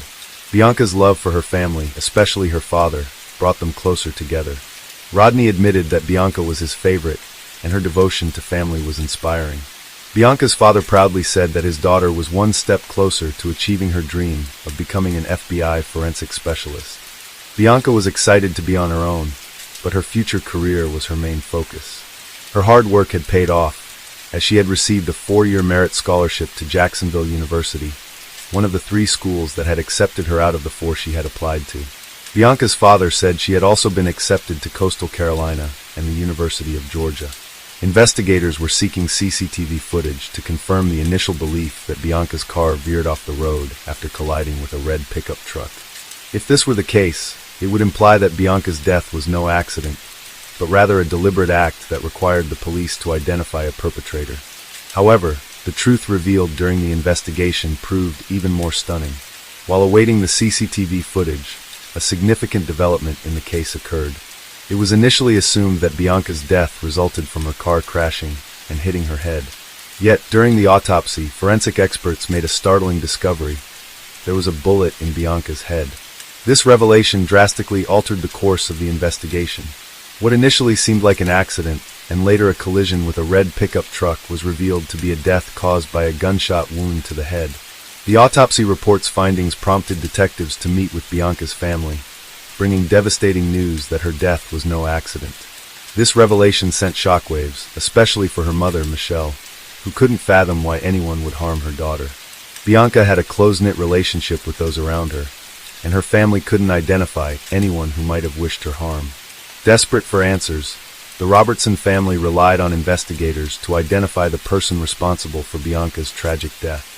Upon reviewing the security footage from the Walmart her family visited on the day of her death, detectives found no suspicious activity. The detectives closely examined the family's actions from the moment they left their cars to the time they departed the parking lot. They dismissed the possibility that someone from Walmart could have followed Bianca and shot her, as she had not argued with anyone during their visit. The family had simply shopped, loaded their purchases into Bianca's car, and left. The investigation suggested that the motive for Bianca's death might be linked to an incident that occurred while she was driving home on the highway. Bianca's mother recalled, "We packed all the bags into Bianca's car," referring to the 2009 Chevy Malibu they had purchased for her 16th birthday from CarMax. Michelle recalled that her mother had chosen the car Bianca was driving when she first got her permit. According to Michelle, Bianca's mother said that Bianca had gotten everything she wanted, but Michelle didn't think of her as spoiled. Instead, she believed Bianca was simply loved and also willing to work for the things she desired. In fact, Bianca started her first job at McDonald's when she was 15 and soon switched to a dietary aide position at the White Horse Village retirement community in Delaware County. Michelle remembered that she had received a large number of letters and cards from the residents at White Horse Village who adored Bianca. After the police obtained traffic footage from CCTV cameras, Michelle pointed out that there were no cameras at the exact location where Bianca veered off the road. However, there was a camera about a mile away. To help illustrate the location, Michelle suggested looking at Google Maps. According to the map, Bianca lost control of her car, where two lanes merged into one. When investigators reviewed the recording, they found evidence that supported the account of Bianca's encounter with the driver of the red pickup truck. The footage showed the cars traveling side by side, approaching a point where the lanes merged into one. It's possible that the conflict began when one driver failed to yield to the other. Given the tragic outcome, investigators inferred that the driver of the red pickup truck might have been the one who fired the shot. However, the poor quality of the footage made it impossible to read the pickup truck's license plates or see the driver's face. Nevertheless, from that point on, the driver of the pickup truck became the primary suspect in Bianca Roberson's death. Detectives were tasked with identifying the man, but they only had a blurry image to work with. After inquiring with Bianca's family members, it became clear that none of them knew anyone who owned a red pickup truck. The police then re-interviewed the witnesses who were present at the scene and those who had called 911, but unfortunately, none of them had caught a glimpse of the vehicle's license plate. The Bianca Roberson family has received an outpouring of support from friends, strangers, and people of all ages since Bianca's passing. A vigil was held just 2 days after her death, and many have reached out to share their stories and condolences. Bianca's family describes her as a selfless and compassionate person who always put the needs of others before her own.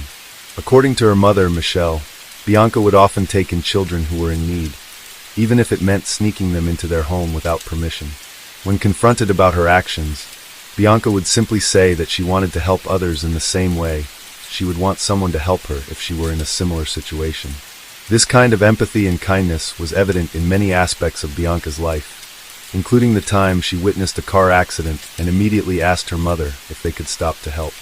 A kind-hearted woman's first instinct was to invite those eating alone to join her family for dinner. In the aftermath of Bianca's car accident, investigators analyzed footage from distant cameras to determine the direction of the red pickup truck involved in the incident. To gather more details about the truck, including its brand, model, and license plate, they required higher quality footage. The police sought the public's assistance through the media, asking anyone with information about the truck to come forward. Following the accident, the pickup truck turned towards Poi Pike. To find evidence, detectives visited nearby houses and shops, searching for cameras that might have captured the truck. After an extensive search, they found a camera with good quality footage, taken around 5 minutes after witnesses called 911 to report Bianca's car accident. Upon analyzing this footage, detectives saw the red pickup truck driving by shortly after the incident. The investigation continued, but the license plate of the suspect's car remained unknown, and it was unclear if the car in the footage was the same one or just a similar vehicle. However, 2 days after the incident, a new lead emerged when a woman contacted the police, claiming to have seen the car they were searching for. She also reported seeing the driver's face. She described the car as a red pickup truck that overtook her, stopped at the Poi Pike intersection, and then turned left. This information was crucial in narrowing down the search area, and also revealed that the pickup truck in the footage was not the actual suspect's vehicle, but rather a similar-looking truck. Her description helped a forensic artist create a sketch of the suspect, who was identified as a white male, 25 to 35 years old, with brown hair and a stubble beard. The police released the suspect's sketch, hoping someone would recognize the person and come forward. They showed the sketch to Bianca's family, but no one recognized the individual. As the investigation continued, detectives began to consider the possibility that Bianca's death was a hate crime. To gather more evidence, the police canvassed the area where the red pickup truck was last seen, visiting homes and businesses near the intersection where it turned left. They were searching for a high-quality surveillance recording that could provide answers to their questions. Their efforts paid off when a homeowner, who lived less than half a mile from the intersection, provided the police with a recording from their driveway surveillance camera. By estimating the time it would take to drive from the crime scene to the homeowner's location, the police quickly found the relevant footage. Although the new footage was of better quality than the previous one, its angle made it impossible for the police to identify the car or its driver. The police worked hard to find another recording from a closer camera, and they got lucky. Although the license plate was not visible, they were able to identify some unique features of the car. These features included a sticker on the right side window, a vertical dent on the passenger door, and damage to the hood. With these details, the police had a much better chance of finding the car. The police sought the public's help in finding the truck and its driver by offering a $5,000 reward for any information that could aid in the investigation. They were confident that someone would recognize the distinctive vehicle. 3 days after Bianca Roberson's death, a lawyer contacted the police station on behalf of a client who wanted to turn himself in, stating that his client was connected to the incident that resulted in Bianca's death. The incident occurred on a recent Wednesday at approximately 5:30 p.m. Bianca Roberson, an 18-year-old who had just graduated from Westchester Ruston High School, was driving on Route 100, a two-lane highway, on her way to Jacksonville University. Her life was full of promise, with a loving family and a bright future ahead. As she approached the merge with Route 202, the road narrowed from 2 lanes to 1. A common merge on a southeastern Pennsylvania highway turned deadly last Wednesday when a dispute over positioning escalated into violence. Bianca Roberson was merging from 2 lanes to 1 when a man in a red pickup truck, also merging, became agitated and shot her in the head. The suspect, 28-year-old David Desper of Pennsylvania, surrendered to police with his lawyer.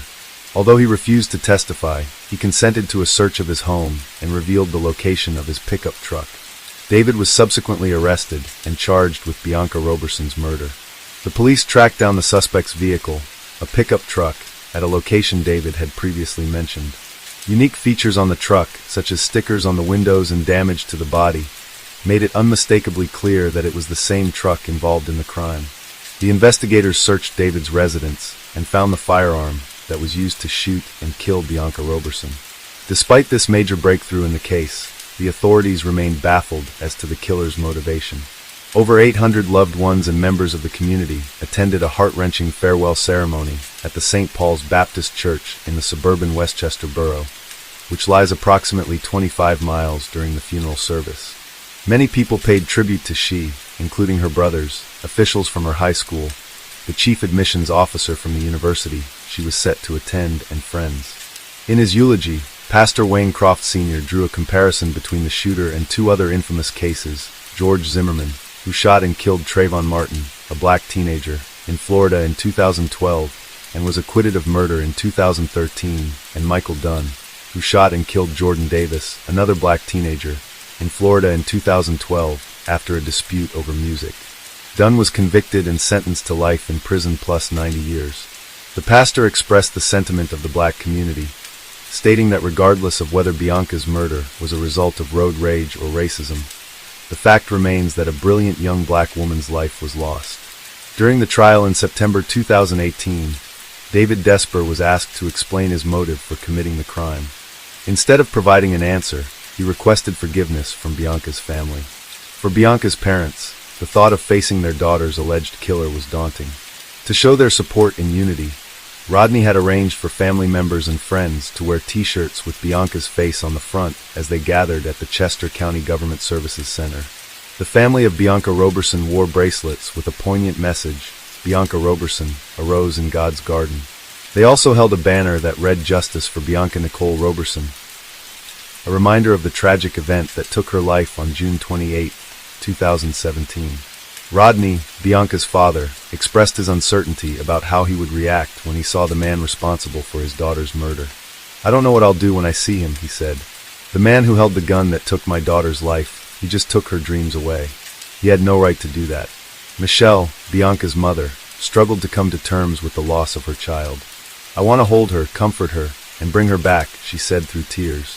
The prosecutor argued that the traffic conflict occurred because Bianca failed to yield when the lanes merged into one.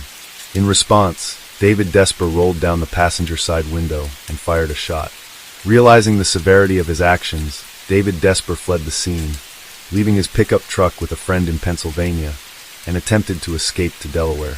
However, after his sketch and the distinctive features of his pickup truck were publicized in the news, David Desper decided to hire a lawyer and surrender.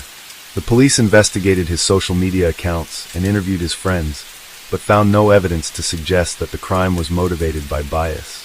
As a result, David Desper was not charged with a hate crime. District Attorney Hogan stated that there was no indication that the crime was racially motivated or a hate crime. However, many people disagreed with this assessment. Before the sentencing, the defense portrayed David Desper as harmless and immature for his age, describing him as a big kid who enjoyed playing with cars in his free time. They argued that David Desper had essentially handed the case to the government by turning himself in. The defense claimed that David Desper was driving home when another car startled him, causing him to fire the gun. They maintained that David Desper was not a menacing individual. Prosecutor Chris Miller countered that a 28-year-old man driving with a loaded firearm is not a big kid. He emphasized that David Desper's actions were those of a responsible adult. Ironically, David Desper's own mother had shared a Facebook post about the police searching for the person who murdered Bianca Roberson, unaware that the suspect was her own son. Wendy Desper expressed her love for Bianca's family and apologized for her son's actions. "I'm so sorry for what my son did," she said as her son wept. Rodney Robertson struggled to speak through tears as he addressed his daughter's killer. "I have simple questions for the defendant," he said. "Why did you shoot my daughter? Was it because of her youth, her race, her gender, or just because you wanted to go first on the road? Was it simply because you were having a bad day?" Rodney continued, "All my dreams for Bianca were coming true until the day the defendant took her life. Now all I have left of Bianca are my memories." David Desper pleaded guilty to third-degree murder. The court sentenced him to 40 years in prison with the possibility of parole after 20 years. Judge Amory Wecraft became emotional as she announced the sentence, telling Desper, "I don't believe you were afraid. I believe it was anger." County Judge Amory Wecraft imposed the maximum sentence of 20 to 40 years for that grade of homicide. David Desper attempted to appeal the sentence, but his appeal was denied. Welcome back, detectives. Let's dive into another horrible case. The case of Michelle Jason Young was born in 1974 in Brevard, North Carolina. Jason grew up in a typical family. After completing high school, he attended the prestigious State University in Raleigh, the state capital. Following graduation, he secured a job as a salesman at a large retail chain. Jason proved to be a valuable and reliable employee, but his friends described him as inconsistent and unpredictable in his relationships. With women, he had a reputation for being a womanizer, often changing partners. Michelle Young was born in February 1977 in New York. She was raised in a close-knit family with her younger sister Meredith and their devoted mother Linda. Linda played a significant role in Michelle's early life, nurturing her passions and talents from a young age. Michelle's interests in law and economics were evident from her school days, and she dreamed of pursuing a career in this field. Michelle's academic journey led her to apply to several universities after high school, eventually gaining acceptance into a top university in North Carolina. There, she pursued her master's degree, and after completing her education, Michelle secured a prestigious job at a leading accounting firm in the state, rapidly establishing herself as a skilled professional. She achieved financial stability, was able to support herself fully. A chance encounter at a bar on Michelle's birthday, when Jason accidentally spilled a cocktail on her. He immediately apologized and offered to buy her another. This kind and thoughtful act caught Michelle's attention, and they began chatting. As they talked, they discovered that they had a lot in common. They both went to the same college, although Jason graduated 3 years earlier. Their casual conversation quickly turned into a romantic relationship, and they began dating. Although they had deep feelings for each other, they had no plans to get married or move in together. At the time, Jason still lived with his parents in Brevard, while Michelle lived in Raleigh. They would see each other on weekends or during Jason's business trips to Raleigh. During one of their meetings, Michelle dropped a bombshell. She was pregnant. This news came as a shock to both of them, as they were not yet ready to become parents. Jason and Michelle were young and focused on their careers, with no immediate plans to start a family. However, when Michelle became pregnant, she decided to keep the baby after some initial hesitation. Jason took a month to come to terms with the situation, and then relocated to be closer to Michelle. After a few months, they got married, but it wasn't due to love or the pregnancy. Instead, it was because Michelle lacked health insurance, and the cost of childbirth would have been prohibitively expensive. Marriage provided a solution to this financial burden. Their daughter, Cassidy Elizabeth, was born in the spring of 2004. Michelle threw herself into domestic life and family responsibilities with the help of her mother and younger sister. Although Michelle's family was wary of Jason, they tried to avoid conflicts and accepted him as part of their family. Later that year, the young family moved into a large house in a quiet neighborhood. Michelle's mother, Linda, came to visit to help with housework and noticed a tense atmosphere in the home. Jason had a bad temper and often started arguments. Michelle tried to downplay these incidents and appear cheerful. However, she confirmed with her mother the true state of their relationship, which seemed ominous. When Cassidy was just 2 years old, Michelle found out she was pregnant again. She was nervous about sharing the news with her husband, but he took it calmly and even seemed happy. The family decided to visit Jason's parents in Brevard to share the news in person. They spent the weekend celebrating with relatives, and on Monday they left Cassidy with the grandparents for a few hours and went out to dinner. To celebrate the event, as they were driving home, Jason, who was driving, overturned and the car went off the road into a ravine. They were left very frightened with a few scrapes and bruises, but their lives were not in danger. However, Michelle had suffered a miscarriage, so Michelle was very worried. Jason was surprisingly calm about the accident. Before the accident, during a business trip, Jason met an old college friend, Michelle Money. She had the same name as Jason's wife, Michelle. Jason told his wife about it. They decided to invite Michelle Money to visit their home, and she agreed. During her visit, Michelle Money began to complain about her unhappy family life. At the same time, Michelle Money kept complimenting Jason and telling his wife that she was lucky to be pregnant. Michelle was not worried about Michelle Money's behavior, but she genuinely wanted to. Jason and Michelle Money began calling each other every day and secretly meeting each other. Jason always justified his absence with business trips, and his wife could not guess anything. Things got complicated in the summer of 2006 when Michelle found out she was pregnant. Unlike her previous pregnancies, Jason's reaction was unhappy and cold. Michelle attributed his sadness to her previous miscarriage, still not knowing the real reason for his cold behavior. In November, with Michelle 5 months pregnant, Jason embarked on a 300-mile business trip. Michelle, who was pregnant, had a lengthy phone conversation with her best friend, discussing family problems and a heated argument she had with her husband the previous night. After the call, her husband left Jason embarked on a 300-mile business trip. Around 10 p.m., Jason arrived at a hotel claiming fatigue from his journey. However, instead of resting, he began to carefully examine the hotel's entrances, exits, and security cameras, planning a way to leave and return undetected. He was creating a solid alibi for a crime he intended to commit. Early the next morning, Jason calls Meredith and asks for her help. He tells her that he wants to surprise his wife with a piece of jewelry for their anniversary, but accidentally sent the order confirmation to their home fax machine. Jason is worried that Michelle will see the gift and ruin the surprise. Even though Meredith doesn't like Jason, she agrees to help him. Meredith arrived at her sister's house, using a secret door in the garage that only family members knew about, and that was always left unlocked. The house was unusually quiet, but Michelle's keys, wallet, and important papers were still in the hallway, suggesting she hadn't left the premises.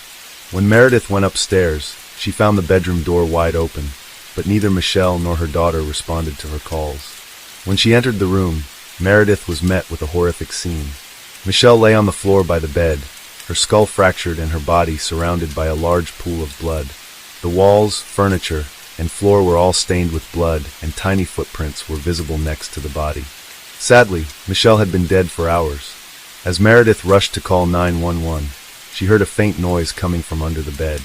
When she looked back, she saw Michelle's young daughter, Cassidy, looking at her with a confused expression. Cassidy was unharmed. The little girl had witnessed her mother's brutal death and had spent many hours by her side. A forensic examination of Michelle's body later revealed a series of bruises, abrasions, and broken bones. Her teeth had been broken and her skull had been fractured by a heavy object. A bloody pillow was found next to her body with marks suggesting she had been suffocated by the pillow. The murder investigation revealed some crucial facts. First, nothing was stolen from the house, indicating that the killer's sole intention was to murder the Michelle. Furthermore, there were no signs of forced entry or broken locks, suggesting that the perpetrator had a key or knew about a secret door that only family members were aware of. Normally, Jason would be the prime suspect, but in this case, Jason seemed to have a solid alibi. He claimed to have checked into the hotel and not left until the morning, then attended a business meeting. Hotel records confirmed that he used a key card to enter and exit the room. However, upon closer inspection, investigators discovered several irregularities in Jason's alibi. A hotel employee found the fire escape open and propped up with a rock. When investigators reviewed surveillance footage to determine who had propped up the rock, they discovered that the camera had been deliberately disabled on the night of the murder. Jason's room was last recorded about half an hour after he checked in. The strange events continued. Later that night, a man resembling Jason stopped at a gas station between the hotel and the crime scene. When asked to show identification as required by the station's rules, he refused, paid with cash, and hastily left without waiting for his change. The on-call attendant identified Jason, but he denied any involvement, claiming that he had spent the night in the hotel room. His actions, however, raised suspicion. On the day before the tragedy, Jason had made more than 24 calls to his wife, Michelle, and 5 more to his mistress, Michelle Money, each lasting less than 15 seconds, suggesting he was in a state of panic. Notably, these calls were made outside the hotel, contradicting his claim that he had been in the room all night. Additionally, Jason was late for a scheduled business meeting with his partners and appeared distracted. While these incidents were suspicious, they did not prove his guilt, so Jason was able to maintain his normal life for nearly 3 years. He even won custody of his young daughter, which was a huge blow to Michelle's family. Jason's case was reopened in 2012 with new evidence. Witnesses reported seeing his distinctive white car near his home on the night of the murders. A child psychologist testified about Jason's daughter, reenacting a disturbing scene with her doll. And Jason's former mistress, Michelle Money, revealed Jason's mood swings and violent outbursts, and that he had confided in her about his marital woes. This testimony helped convict Jason of brutally assaulting his pregnant wife, and he was sentenced to life in prison without parole. As a result of Jason's actions, his daughter, Cassidy, was left without parents. Her mother was murdered, and her father is in prison for the crime. Cassidy is now being cared for by her aunt and maternal. Hello friends, welcome to our channel. Today we're going to take a look at another horrible case with you. The case of the Hawks couple. Thomas and Jackie Hawks set out on a journey that would lead them straight into the grasp of tragedy. Unaware, they made the decision to sell their prized possession, their luxurious yacht, which would plunge them into a dark abyss. Imagine the sun glistening on the calm waters, a final voyage on their treasured vessel, and a potential buyer about to finalize the deal. As the sails billowed in the wind and the waves murmured their secrets, the Hawks ventured into the unknown, oblivious that this very journey would become their eternal shroud. Thomas Hawks and his brother Jim Hawks grew up on a farm in the heart of California. They shared a passion for surfing the rolling waves and navigating the vast open sea. However, life's twists and turns saw Thomas answering the call of duty, trading the embrace of the ocean and joining the military. He even ventured into the harsh battlegrounds of the Vietnam War, leaving his mark as a veteran. Despite this, his resilience never wavered, and he transitioned into the realm of justice, becoming a dedicated probation officer. Meanwhile, Jim's path led him into the uniform of a police officer, eventually rising to the esteemed position of police chief. Service and duty ran deep in their veins. Thomas was a dedicated bodybuilder.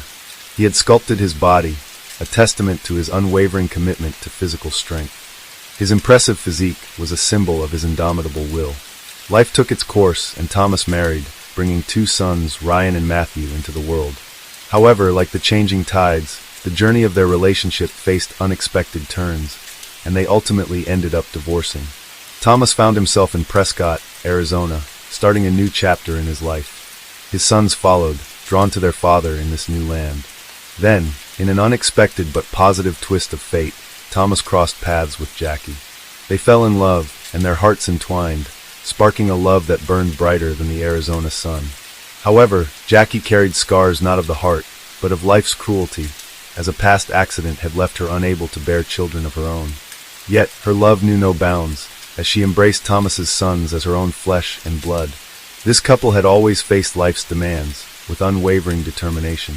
They toiled ceaselessly, their dreams woven into their hearts. Their aspiration to own a vessel, a testament to their hard-earned rewards, became a reality as they bought themselves a 55-foot yacht. They named it Well-Deserved, a name their loved ones deemed as a fitting and well-deserved reward for their unyielding work ethic. They took the vessel to the next level by equipping it with the most advanced technology. With retirement's golden years ahead, Thomas and Jackie set sail along the picturesque west coast. Mexico's exotic shores, California's rugged coastline, and Catalina Island's enchanting beauty became their playground for the following 2 years. They were without a doubt living the dream they had so ardently envisioned. Life being an ever-evolving story, new chapters beckoned. One of Thomas's sons began a family of his own, with the promise of a grandchild on the horizon. Anticipation filled their hearts, the prospect of becoming grandparents a beacon of joy. Thomas and Jackie then considered the idea of returning to Arizona to be close to their expanding family, and so they made the difficult decision to part with their beloved boat. They decided to sell it in Newport Beach, California, little knowing that this decision would thrust them into the maze of fate, leading to a tragedy they could never have anticipated. The dreams they had so faithfully pursued would take an unexpected and heart-rending turn. In November 2004, they listed their well-deserved yacht for sale at $435,000 through an advertisement in a magazine, choosing to bypass the conventional broker route to save on hefty commissions. With the high price tag for their beloved yacht, which was valued near $500,000, they were confident that the vessel's well-maintained condition would attract eager buyers. But fate had other plans. The first person who responded to their advertisement was not who they had expected. The mysterious individual who reached out was named Skylar Dillion, and what happened next exceeded their expectations. Initially, they were doubtful when they met Dillion. Thomas, a former probation officer, couldn't help but wonder how someone so young had acquired so much wealth. Skylar's explanation, which included a previous career as a child actor, being part of the Mighty Morphin Power Rangers cast, and appearing in commercials, had made him rich. Skylar Dillion made a great offer, a full cash offer, sweetened with an additional $15,000 for some personal items he wants to keep on the boat. To further reduce the Hawk's hesitation, he arrived at the meeting with his pregnant wife, Jennifer Henderson, and their young child. Their seemingly happy family had an effect, slowly melting away the Hawk's worries as trust gradually grew. However, under their friendly exterior, Skylar and Jennifer were hiding a treacherous deceit that would lead to serious consequences. The Hawks were unaware of this, as they had developed a strong trust in Dillion. The sea trial, a normal part of boat sales, was set for November 15, 2004, and turned out to be a significant day. Shortly before the trial, on November 12, 2004, the Hawks went on a meaningful trip to Santa Catalina Island near the Los Angeles coast. It was a bittersweet occasion, celebrating the upcoming sale of their beloved boat and one final sail on it. Friends and family were told that a buyer had been found, and the sale was close. On November 15th, as the morning sun illuminated the scene, Skylar and his wife arrived with 2 men, one slender and the other muscular.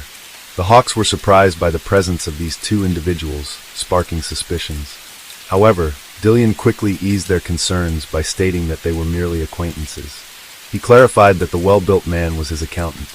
After these explanations, Jennifer and the child stayed behind while the others boarded the boat and set off on their journey.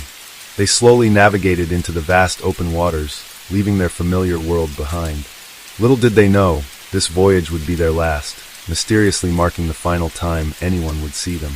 As the sun set and darkness descended, Carter Ford, the port captain of the Lido Isle Yacht Club and a close friend of the Hawks, looked forward to their evening meeting with anticipation. Plans were in place, and excitement filled the air. However, when night fell over Newport Harbor like a heavy blanket, an unsettling message disrupted the peace. Jackie called with troubling news that made Ford shiver. The Hawks were on a sea trial, which seemed routine, but something felt off. The buyer and his group had kept them out on the water longer than expected, leading to uncertainty.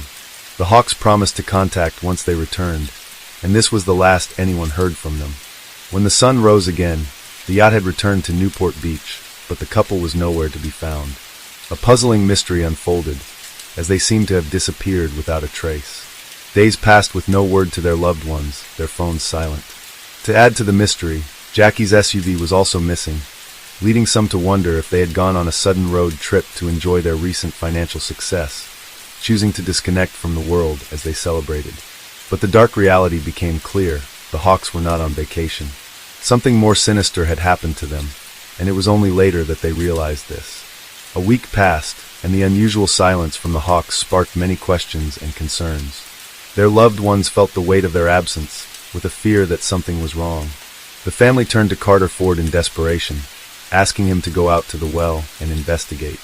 As Ford boarded the boat, he felt a deep sense of concern. Everything seemed to be in disarray, with a lone white towel hanging ominously from one of the portholes. The family was disturbed by the strange scene, and immediately took action by filing a missing persons report. Detectives were called to the scene. They proceeded cautiously, breaking the lock on the cabin door and entering. Inside the boat, there were no signs of violence, but a sinister presence seemed to be lurking in the shadows. Their attention was drawn to a white towel stained with fresh ink, hidden between the bed and the wall. It made them stop and think, prompting disturbing questions. A receipt nearby revealed a troubling list of items: bleach, cleaning supplies, heavy-duty trash bags, and Tums and antacid. The detectives began to connect the pieces of this dark puzzle. The cleaning supplies seemed well suited for a murder, with the trash bags to dispose of evidence, bleach to clean away any traces, and Tums possibly used to calm a stomach unsettled by the horrific acts. The boat had secrets that scared everyone who entered. Investigators were determined to find out the truth about the yacht's buyers, Skylar and Jennifer. A surveillance team was quickly put together to follow them closely. Undercover officers followed the Dillions, observing them living their daily lives seemingly unaffected by suspicion. They were regular volunteers at a local church, and Jennifer's work as a hairdresser presented no unusual facets. To the world, they appeared utterly ordinary, masking their true nature with chilling adeptness. As detectives delved deeper into their backgrounds, a grim portrait emerged. Skylar Dillion's history bore the stain of a prior conviction for burglary, landing him on probation. Financial scrutiny revealed that the couple was drowning in a staggering $87,000 worth of debt, a dire financial abyss. The investigators were puzzled by a question. How did the couple manage to buy a yacht when they were struggling financially? After looking into Skylar's claims of fame on Mighty Morphin Power Rangers, they found out he was just an uncredited extra in a few episodes. To add to the mystery, the couple was living in Jennifer's parents' garage. Their desire to own a yacht didn't match their financial situation, leaving the detectives confused. The more they investigated, the more confusing the situation became. Dillion was being questioned intensely, but he stuck to his story that he had bought the yacht legally. Surprisingly, he admitted that the money came from selling drugs. Things got even more intense when he revealed that he had handed over a briefcase full of cleaned money from Mexico, mostly in $100 bills, to Tom. Interestingly, Skylar said that the Hawks had asked him to help with setting up a bank account in Mexico, so they could start a new life there. He also mentioned that Tom and Jackie had given him power of attorney, allowing him to control their money and transfer it to Mexico. To strengthen his story, Skylar showed what seemed to be a real power of attorney document with signatures that looked real. Despite denying any role in their disappearance and suggesting the couple may have gone to Mexico, doubts remained.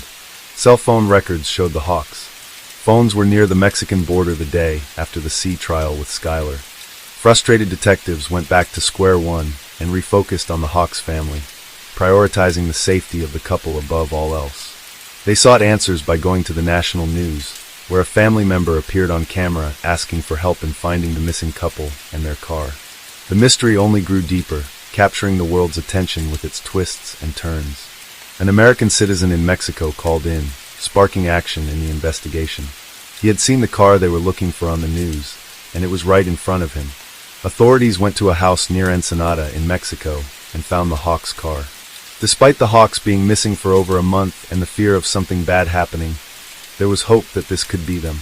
There was a glimmer of optimism. Maybe this was the breakthrough they needed. A Mexican federal agent knocked on the door, leading the way.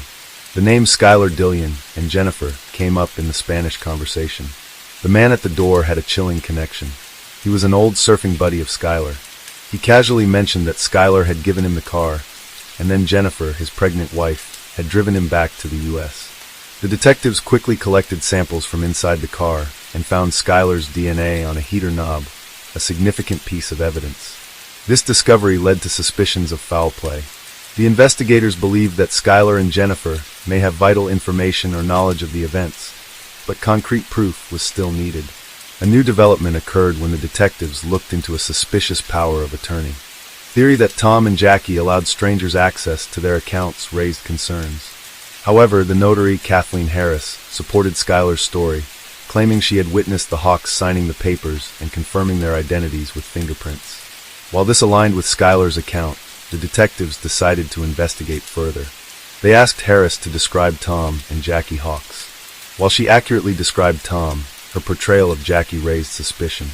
She described Jackie as having brown, curly hair, when in reality she had chopped her long, curly locks and had a spiked blonde hairstyle. Was this confusion or a sinister cover-up? The power of attorney had fingerprints that matched perfectly and seemed to have legitimate signatures. Despite this, there was still a sense of worry. The case was given to the FBI to ease doubts, and the world's best handwriting analysts were brought in. Their discoveries were surprising. Tom's signature was genuine, as was Jackie's. However, there was an oddity in Jackie's signature that left investigators puzzled and struggling to solve the mystery.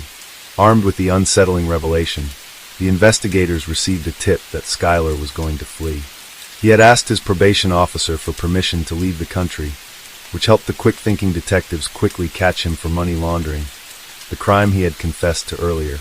Investigators arrived at the garage apartment where Jennifer's parents resided and found a collection of personal items belonging to Tom and Jackie, such as their camera and driver's licenses.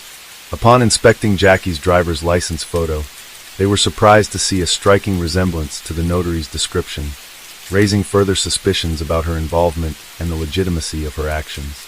The investigation took a darker turn, shedding light on the unsettling idea that more people may be involved in this mysterious disappearance than previously thought. As the lies began to unravel, it exposed an intricate web of mysteries and secrets waiting to be revealed. In the garage, investigators found a business card belonging to an LAPD detective who worked with Interpol. They contacted the Interpol agent to discuss their investigation into Skylar's possible involvement in the Hawks' disappearance. The Interpol agent then shared that he had encountered Skylar a year earlier during a murder investigation in Mexico involving an American citizen. This connection raised the possibility that Skylar might have been involved in both cases. The main challenge was to find evidence. Detectives found something strange on the yacht. In photos, it had 2 anchors, but in reality only 1.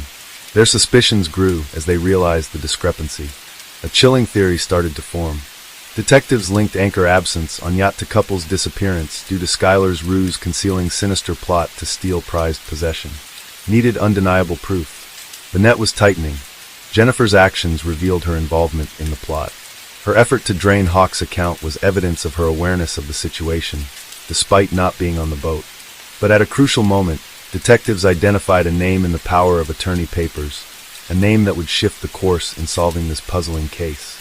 The name belonged to a man who had witnessed the significant transaction, a man named Alonso. Alonso, who was only 19 at the time, resided with his parents and worked as a prison guard. A bond had developed between him and Dillian while the latter was in prison for theft. Skylar had convinced Alonso to accompany him to the meetings. He was the slim man who had gone with him on the sea trial. Offering leniency in his punishment, they made an agreement with Alonso, pushing him to share his perspective and expose the chilling truth about the Hawk's destiny.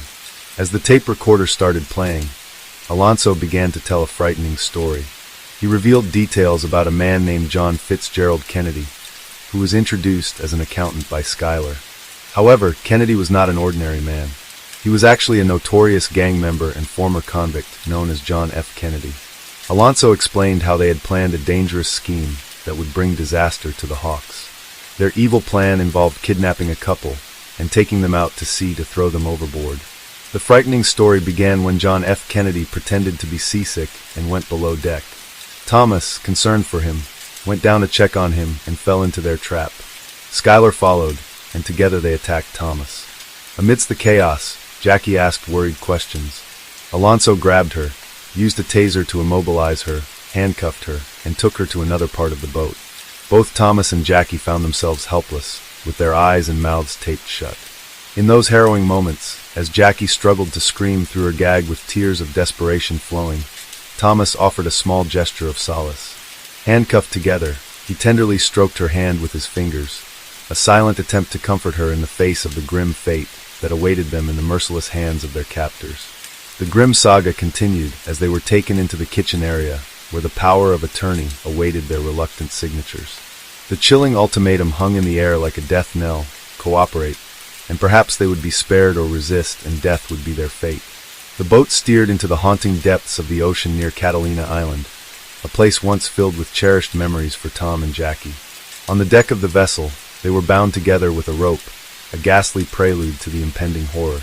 Dillian then disengaged one of the anchors from the boat's bow as he dragged the chain along, the dreadful sound echoing in their ears. They had heard that sound countless times before, but this time it signaled their inexorable doom. Jackie's pleas for her life were heartbreaking as she yearned to see her grandchild and believed she was too young to die. Tom assured her they would be together as they faced the cruel reality, being cast overboard into the Pacific Ocean. They were pushed from their vessel, dragged down by the anchor, disappearing into the depths. Unfortunately, their bodies were never found, shrouding their fate in mystery. After completing their evil deed, Skylar began a cruel mission to eliminate any evidence of the Hawks' presence. He collected their precious belongings, including photographs, and heartlessly threw them into the deep ocean where their memories faded away, abandoned without any regret. With all traces of the couple gone, Dillian and John F. Kennedy tried to return to a sense of normalcy as they sailed back to Newport Harbor, relaxing and fishing as if the terrifying recent events were just a disturbing illusion. Justice caught up with Skylar, Dillian, John F. Kennedy, and Alonzo McHine as they faced 2 counts of first-degree murder. Jennifer Henderson defended her husband's innocence while facing her own reckoning, as she too was charged with 2 counts of murder. Her involvement in the gruesome act was revealed, laying bare her complicity. The chilling murders were driven by a strong desire for money. Myron Gardner, an ex-convict and former gang member, played a key role in connecting Dillian with John F. Kennedy, despite not actively participating in the crime. Gardner faced charges of involuntary manslaughter for his part in these events. Justice was served when different juries found them all guilty.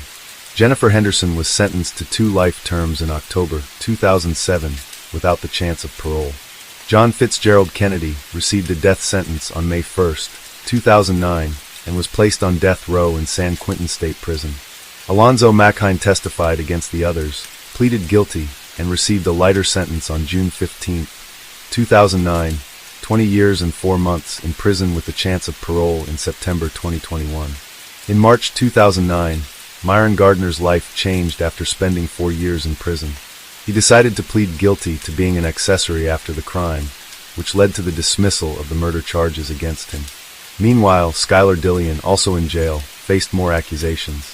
He was said to have asked another inmate to carry out a dark plan against his own family members. Things took a darker turn when Dillian was also implicated in the murder of an American citizen named John Jarvie, who was killed in Mexico in 2003. Dillian's cousin and father, who were connected to the Jarvie murder, were considered crucial witnesses in both murder cases.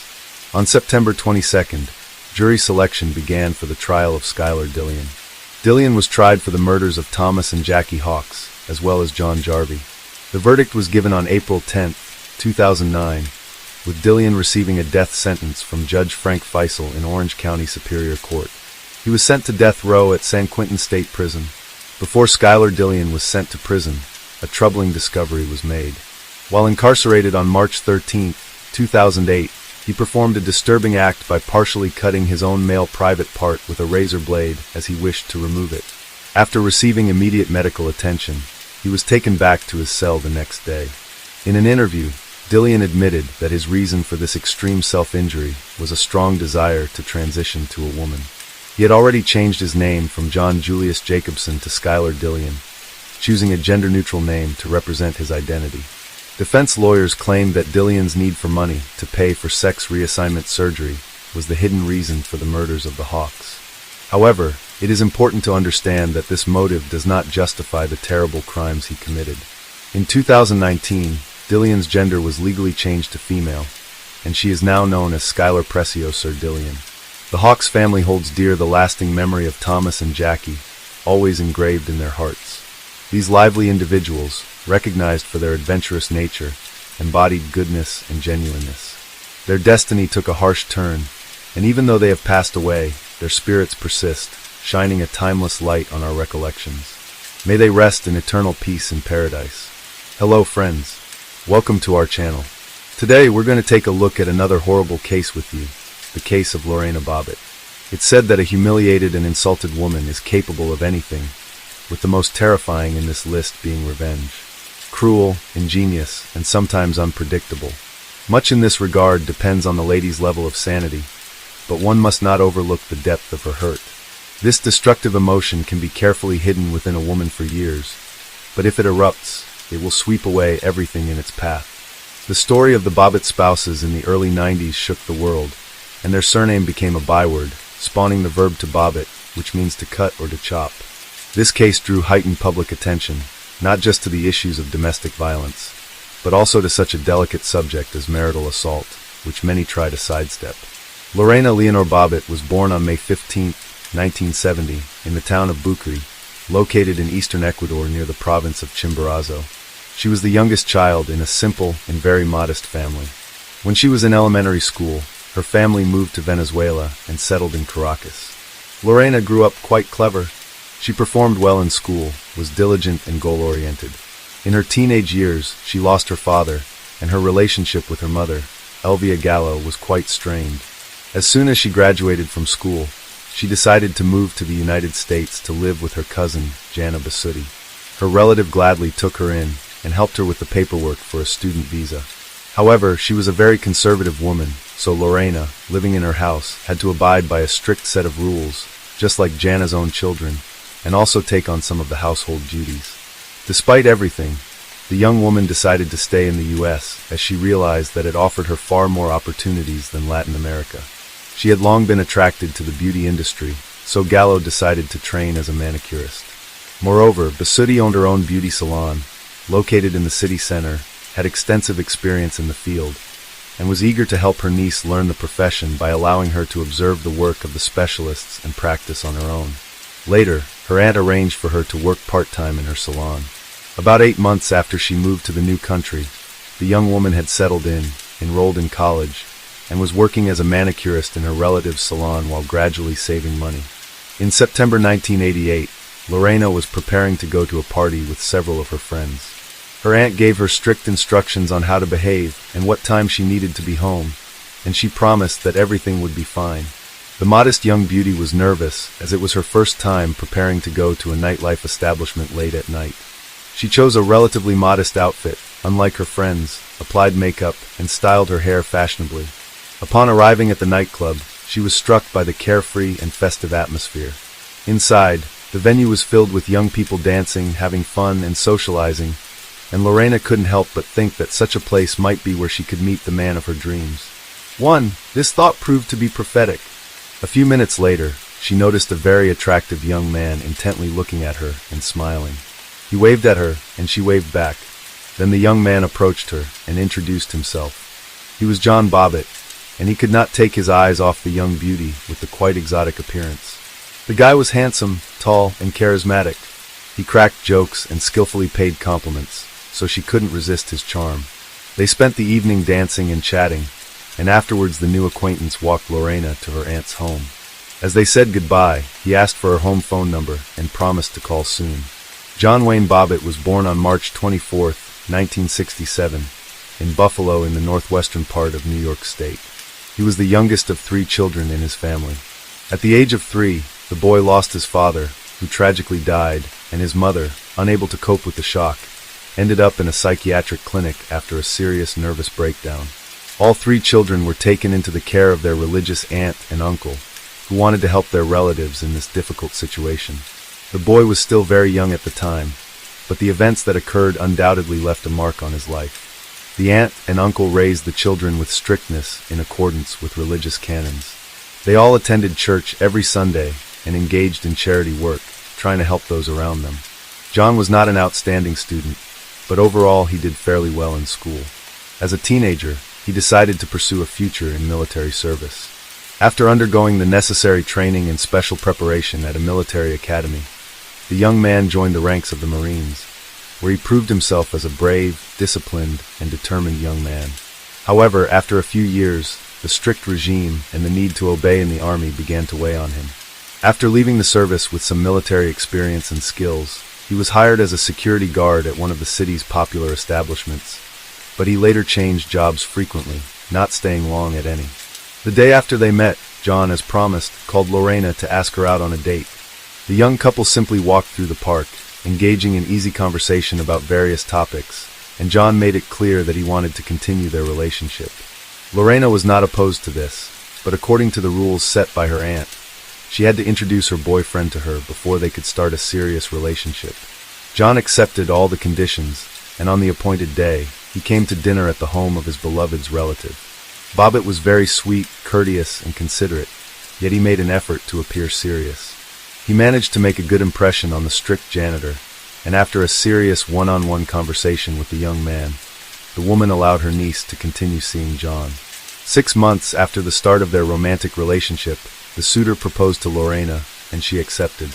She was overjoyed, having always dreamed of a family, children, and a home of her own.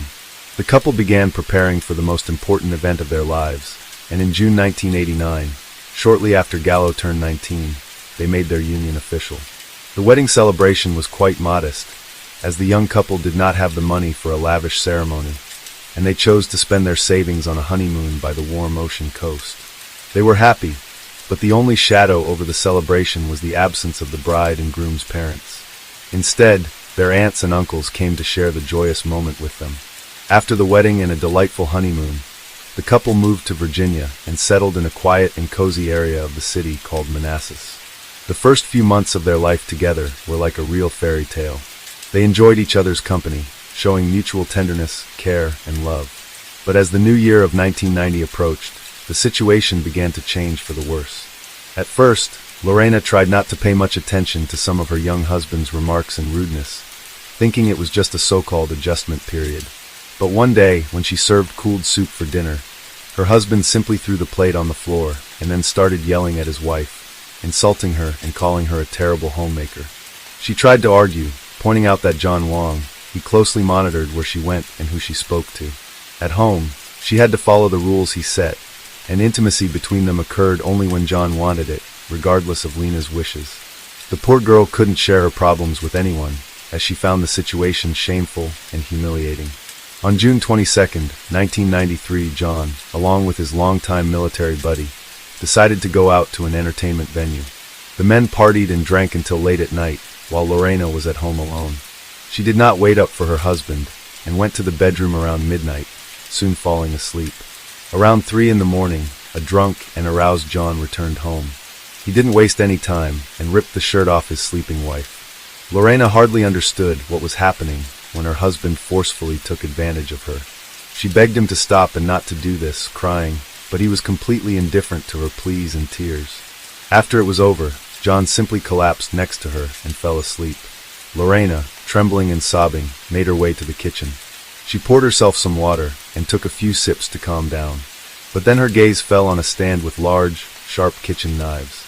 Her hand reached out on its own and pulled out a carving knife. Out of her mind, she went back to the bedroom where her husband lay on his back, snoring drunkenly. She grabbed his genitalia with her left hand, squeezed hard and sharply cut through with the knife, severing a large part of it. John jumped up, screaming in agony, while Lorena simply walked out of the room, went to the garage and got into her car, speeding away through the deserted nighttime streets of the city. She only came to her senses at an intersection when she saw a red light at the traffic signal. At that moment, she looked at her blood-stained hands and realized that she was still holding the severed part of John's body in her left hand. She rolled down the window and threw the detested piece of flesh out, then continued driving. Lorena headed to the home of a close friend who was stunned by her nighttime visit and the state she was in. After Lorena told her what had happened, her friend, realizing the gravity of the situation, called the police herself and summoned a medical team to the house where the injured Bobbitt was.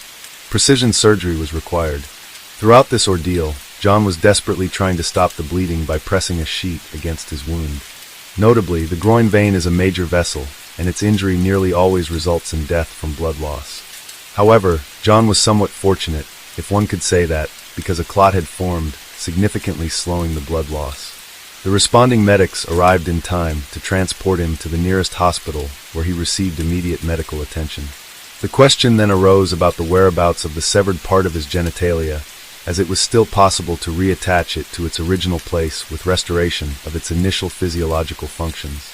Lorena indicated the approximate area of the road where she had discarded her husband's anatomical fragment, and after an extensive search, the police were able to find it. The amputated organ was cleansed with antiseptic, then placed in a special container with medical ice, and urgently transported to the hospital where the injured party was already being treated. The surgeon who arrived from the state capital was astounded by the complexity of the situation, as he had never encountered such a case before, but he proceeded with the operation anyway. He performed a unique surgery for that time which lasted more than 9 hours and was more than successful. Despite the traumatic amputation of the organ and the fact that it had lain on the road for over an hour, all tissues and vessels were successfully reattached, and the patient quickly began to recover. Public outcry ensued. That same night, Lorena was arrested and taken to the police station for questioning, as well as to clarify all the circumstances and motives of her actions. She immediately confessed to everything and shared her harrowing story that had driven her to such a desperate act. She recounted how 4 years of marriage had turned into a real nightmare for her, with her husband regularly abusing her, both emotionally and physically, and forcing intimacy only when he desired. Mrs. Bobbitt also mentioned how, about a year ago, her husband had forced her to terminate a pregnancy, despite her deep desire to have a child, and that abortion had been a traumatizing event for her. Regarding the incident itself, she said she remembered very little of that night and had acted as if she were in a fog. Lorena recounted how her husband had come home drunk and simply taken advantage of her, and although she tried to resist, he ignored her. After the incident, she went to the kitchen for water, and the next thing she remembered was her husband's scream, the roar of the car engine, and the part of his genitalia that she was clutching in her hand as she sat behind the wheel. The case caused a significant stir in the press and was actively covered by the media. Many women like Lorena, who had suffered from domestic violence, as well as feminist organizations, which were gaining strength and popularity at the time, rallied to her side. In the early 90s, wives who were subjected to emotional and physical abuse by their husbands typically remained silent about their plight. Society was still inclined to blame the victims themselves, suggesting that they provoked conflicts or behaved improperly. It was assumed that a wife should be submissive and obey her husband in everything, and if the husband was dissatisfied and resorted to violence, it was considered the wife's fault. It was her fault. Intimacy in marriage was considered a duty of the wife, not open to discussion. On the other hand, almost all men sided with John. Many feared that Lorena's act might prove contagious, prompting other women suffering from physical and intimate violence in marriage to also take up knives. According to official statistics, there were several million such women in the country at that time. Trials and sentences of the spouses, 2 parallel court cases, began almost simultaneously. Lorena officially charged her husband only with taking advantage of her on that fateful night, although in court she detailed the years of regular abuse and beatings, emotional violence and humiliations she endured, as well as the abortion she was forced to undergo against her will under her husband's coercion. John's testimony was confused. He denied all allegations against him, but much of what Lorena said was corroborated by facts. For instance, it was confirmed that he did not have steady employment or a stable source of income, yet he loved spending time in entertainment venues, often forcibly or deceitfully taking money from his wife to do so. Additionally, Lorena's friends confirmed that they had repeatedly seen bruises and scrapes on her body, and she had been in a depressed state for a long time, though she tried not to complain. The court concluded that the husband had indeed abused his wife both emotionally and physically throughout their marriage, driving her to desperation. However, regarding the charge of intimate violence that occurred on the night of June 23, 1993, there was not enough evidence, and thus John was acquitted. He presented several versions of what happened that evening, and the jury, composed of 9 women and 3 men, found him not guilty. In the fall of that year, Lorena's trial began in September 1993. She was charged with inflicting severe bodily harm on her spouse. Her lawyers argued that she acted while suffering from PTSD, post-traumatic stress disorder, caused by the ongoing emotional and physical abuse from her husband. A psychiatric evaluation was ordered, which confirmed that she acted in a state of distress, unaware of her actions, and therefore could not be held responsible for what she had done. In early January of the following year, after nearly 8 hours of deliberation, the jury decided that Lorena could not be held criminally responsible for her actions, as she was in a state of insanity at the time of the offense.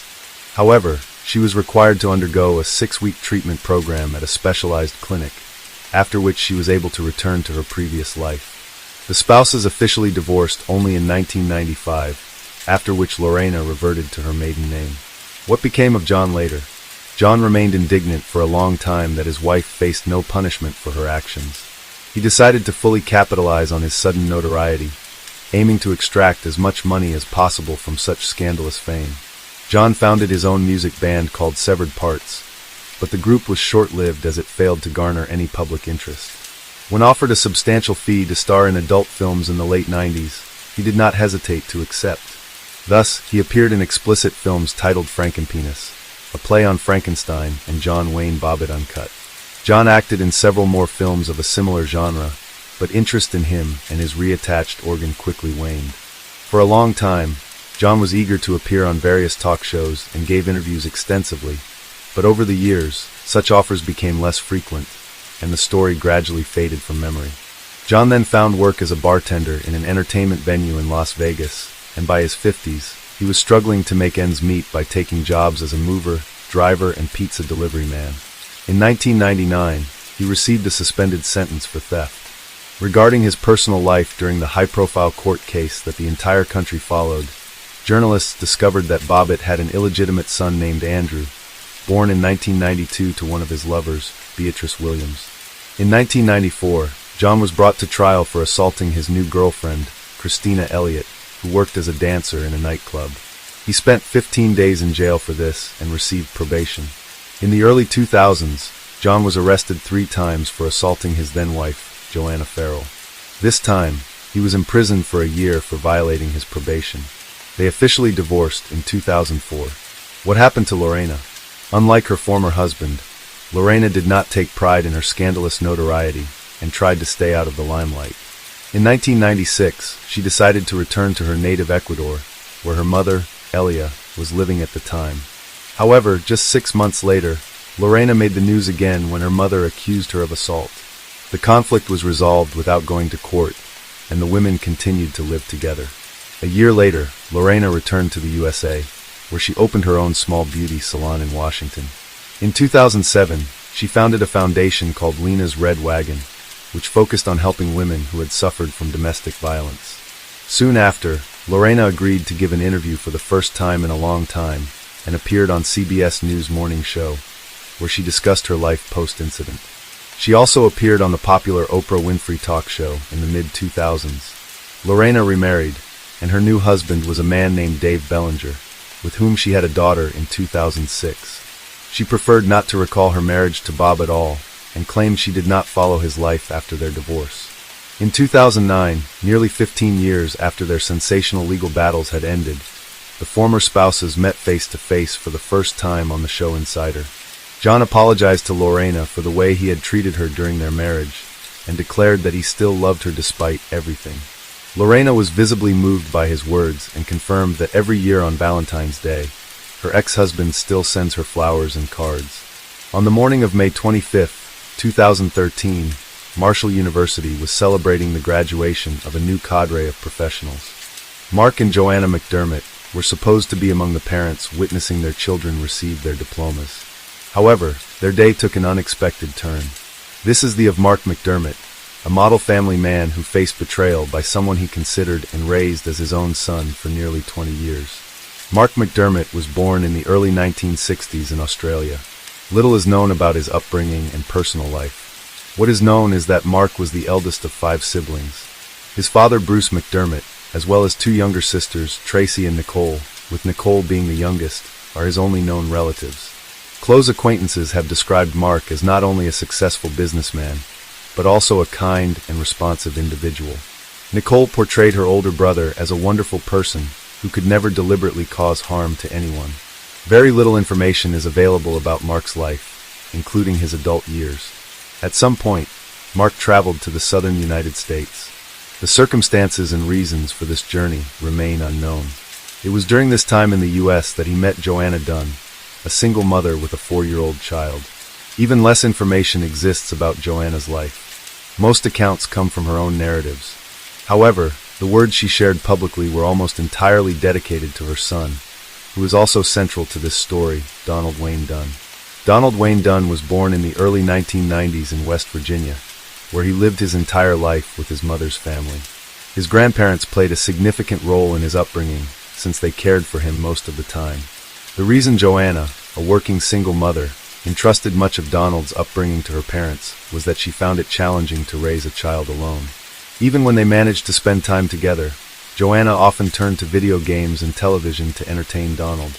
On the rare days they were home together, it was challenging for her to give him all her attention. However, everything changed with Mark's entry into their lives. The couple quickly started a relationship and soon got married. Joanna adopted her husband's last name, and all 3 moved to West Virginia, becoming a very close-knit family from the beginning. Mark and Donald developed a close relationship as if they were truly related by blood. Some who knew them, including Mark's sisters and father, confidently stated that Mark treated the boy as his own son, and Donald regarded him as his only father. Their strong bond was evident. When Donald was still a minor, Mark and Joanna's relationship went through a difficult period that ended in a temporary separation.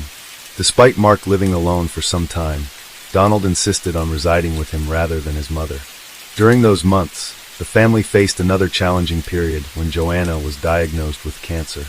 However, by supporting each other, they managed to get through these tough times. Mark always ensured that his stepson had a comfortable life without any deprivation. He made sure Donald never lacked anything he needed. Although Donald was a simple person who never asked for much, he seemed grateful for the peaceful and luxurious life his stepfather provided.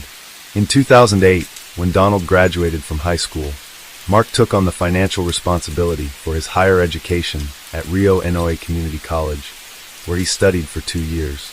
Mark continued to pay for his education, even when, in 2010, Donald transferred to Marshall University.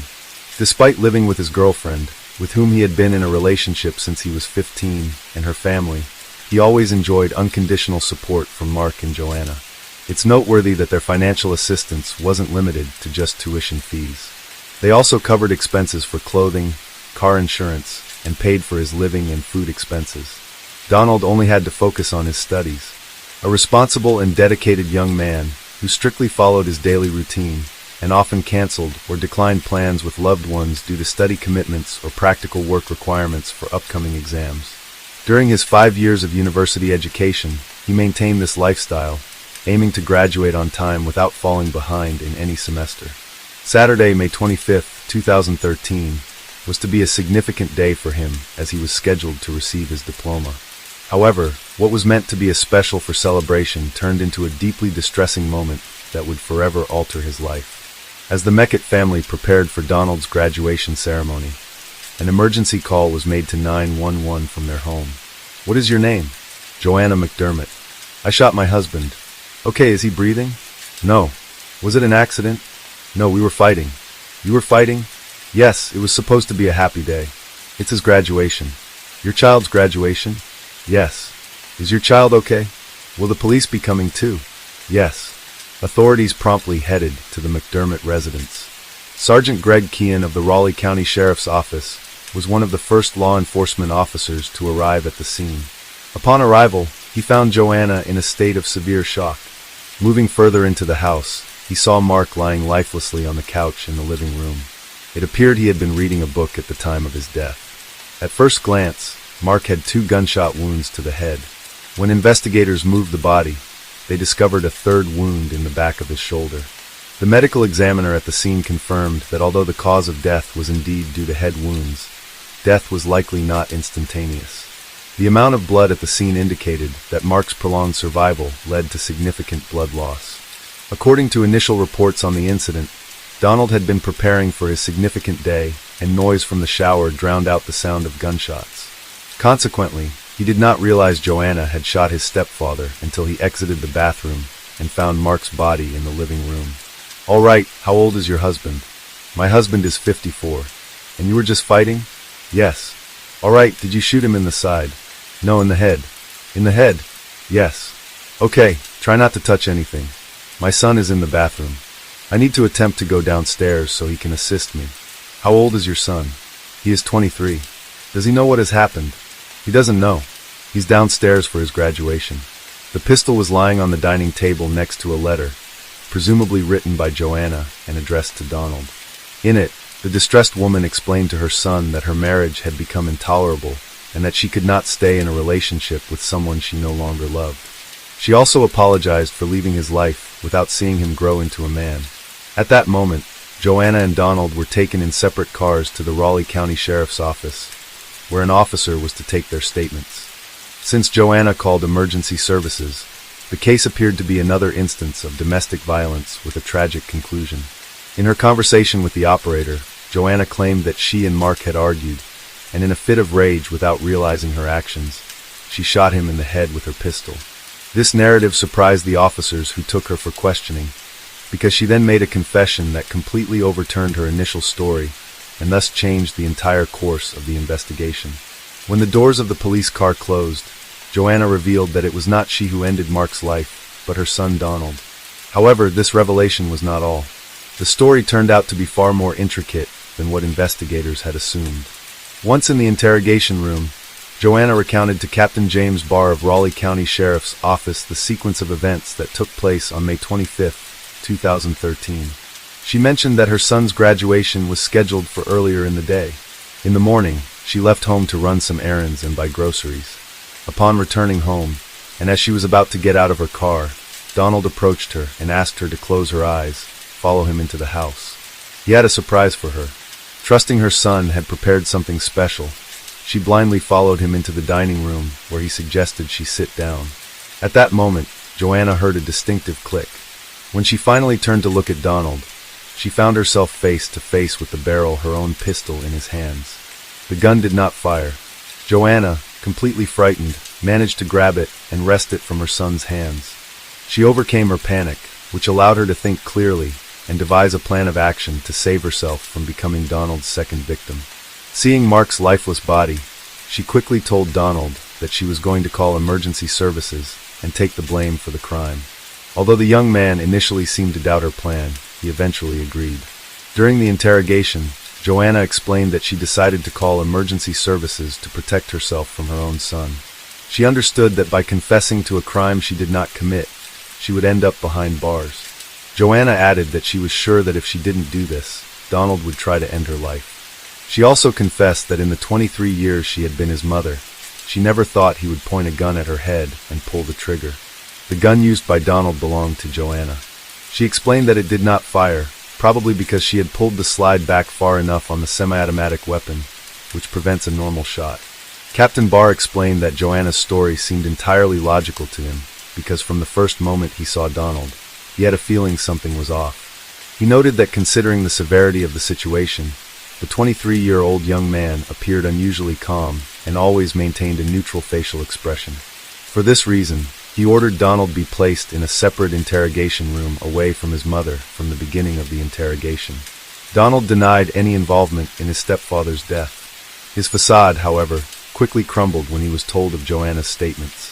James Barr did not need to use any intimidation tactics to get the young man to confess. He didn't pressure him or demand detailed information to piece together the case.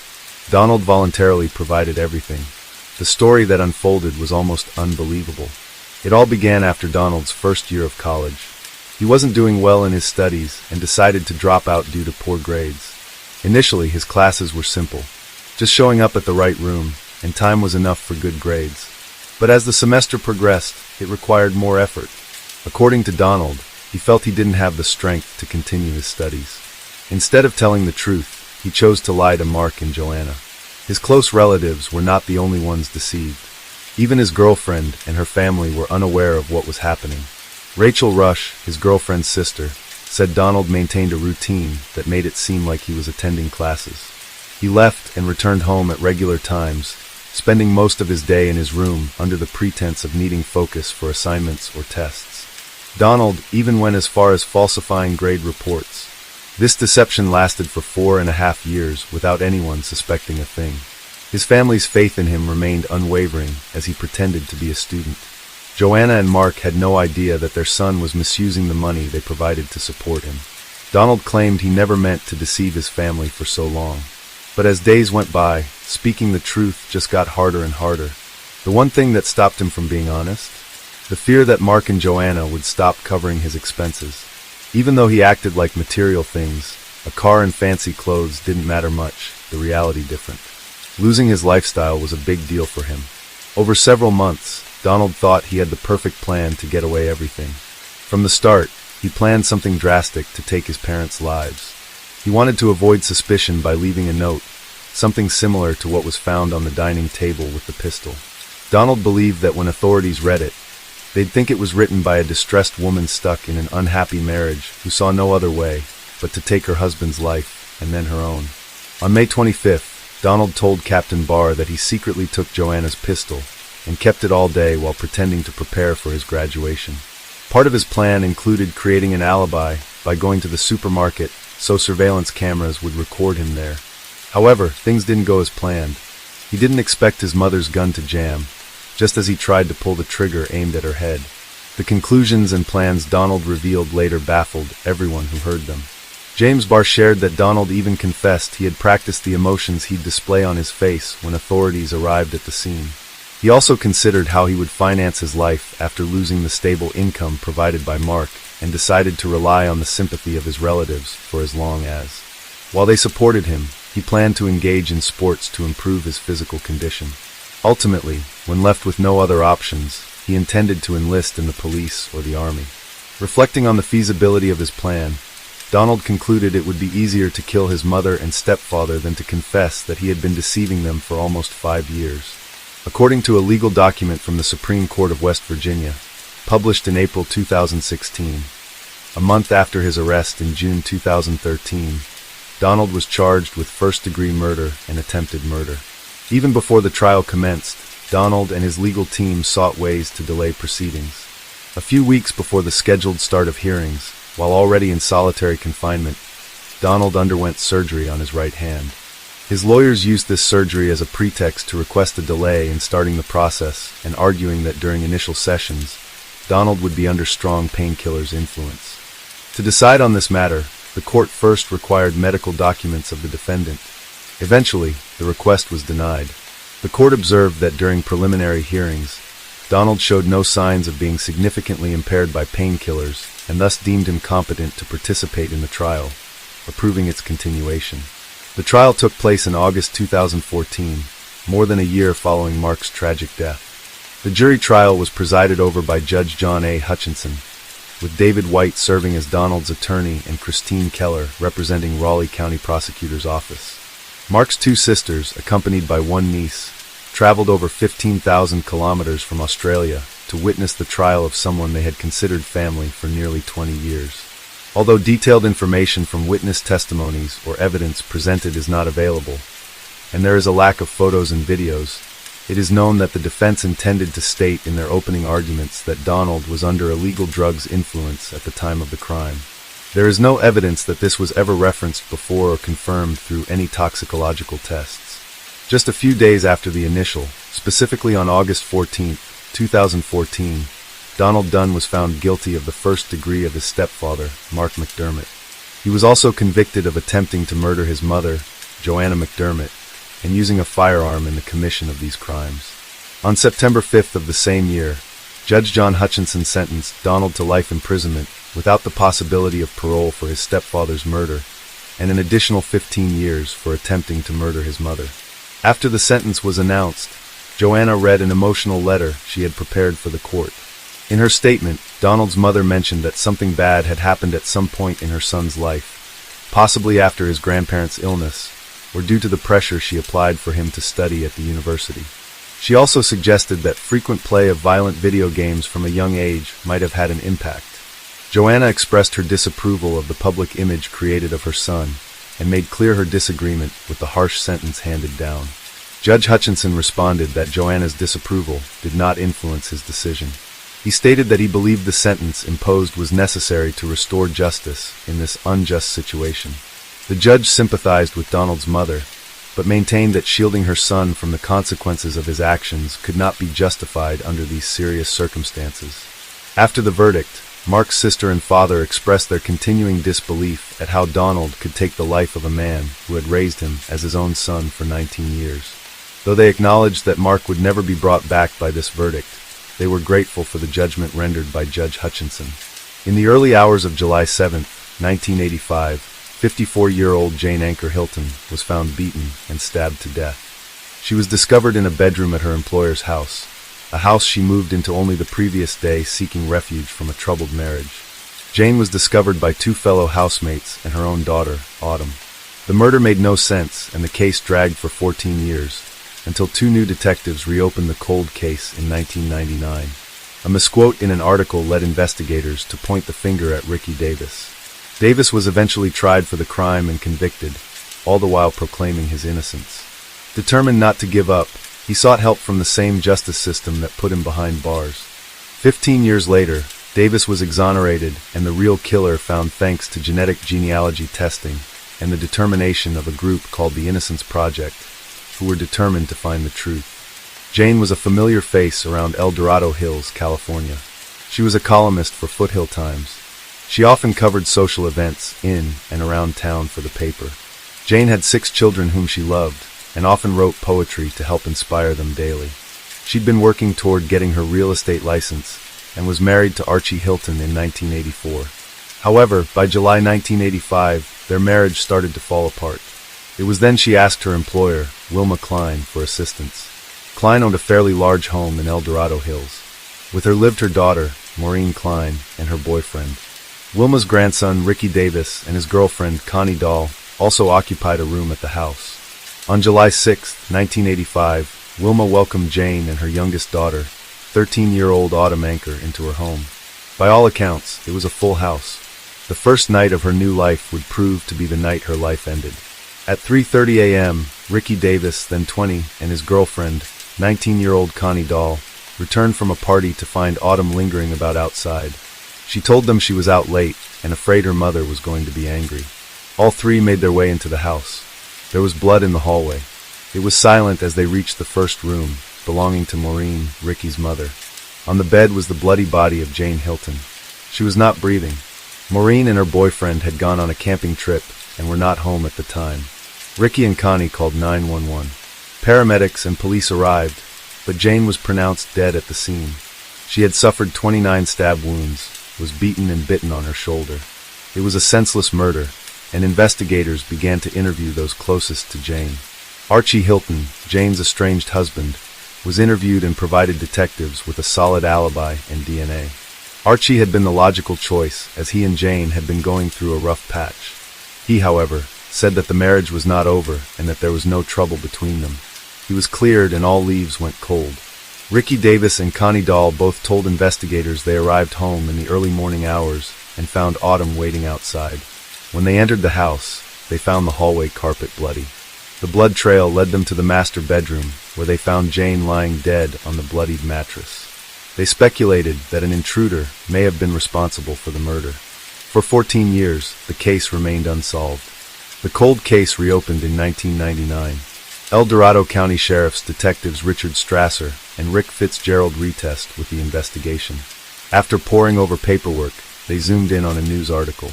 Connie Dahl, former girlfriend of Ricky Davis and housemate of Jane Hilton, had given an interview to a reporter. She was quoted saying Hilton's body was lying in bed like someone placed her there in the position she would normally sleep in. This statement seemed to contradict a muffled audio recording of a statement that Davis had previously made. Detective Fitzgerald falsely thought he heard him say the body was found on the floor. Dahl was, at the time, serving the jail sentence in Oregon on unrelated charges.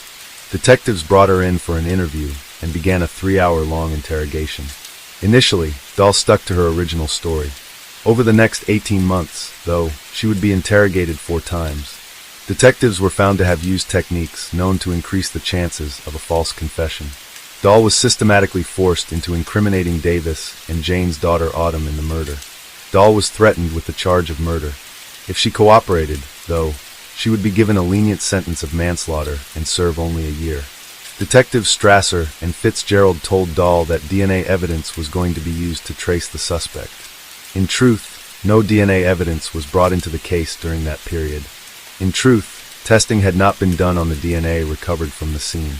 By showing a crime scene photos and using facts from the crime, such as the bike mark on Jane's shoulder, investigators fed Dahl the information they wanted to hear. Over the course of the 4 interviews, Dahl was starting to break. She began remembering facts from the crime. This, in turn, allowed her to fabricate and create an entirely different account of events from the night of the murder. In one interview, Dahl said that Autumn was present during the murder of Jane and was sprayed with blood. In another, she confessed that she was probably the person that bit Jane on the shoulder. Dahl would say that the murder began with an argument between Davis and Jane. She alleged that Davis wanted Autumn to join them in a party. When Jane refused, Davis erupted in a fit of anger, leading to the death of Jane. Her story kept changing to fit the facts being fed. However, she couldn't remember the weapon used for the murder or where it was eventually hidden. Dahl had implicated her ex-boyfriend Davis in the murder of Jane Hilton. He was now the prime suspect. Ricky Davis and Autumn Anker were also interviewed following the confession of Connie Dahl. Both Davis and Anker stuck to their original accounts of the crime. Detectives again lied to Davis, telling him that Anker had also implicated him in the murder. Anker told detectives she had no reason to protect Davis when they threatened her with culpability regarding the murder. Despite their interrogation techniques, detectives could not sway Davis or Anker to change their stories. They therefore used the confession of Dahl to arrest Davis.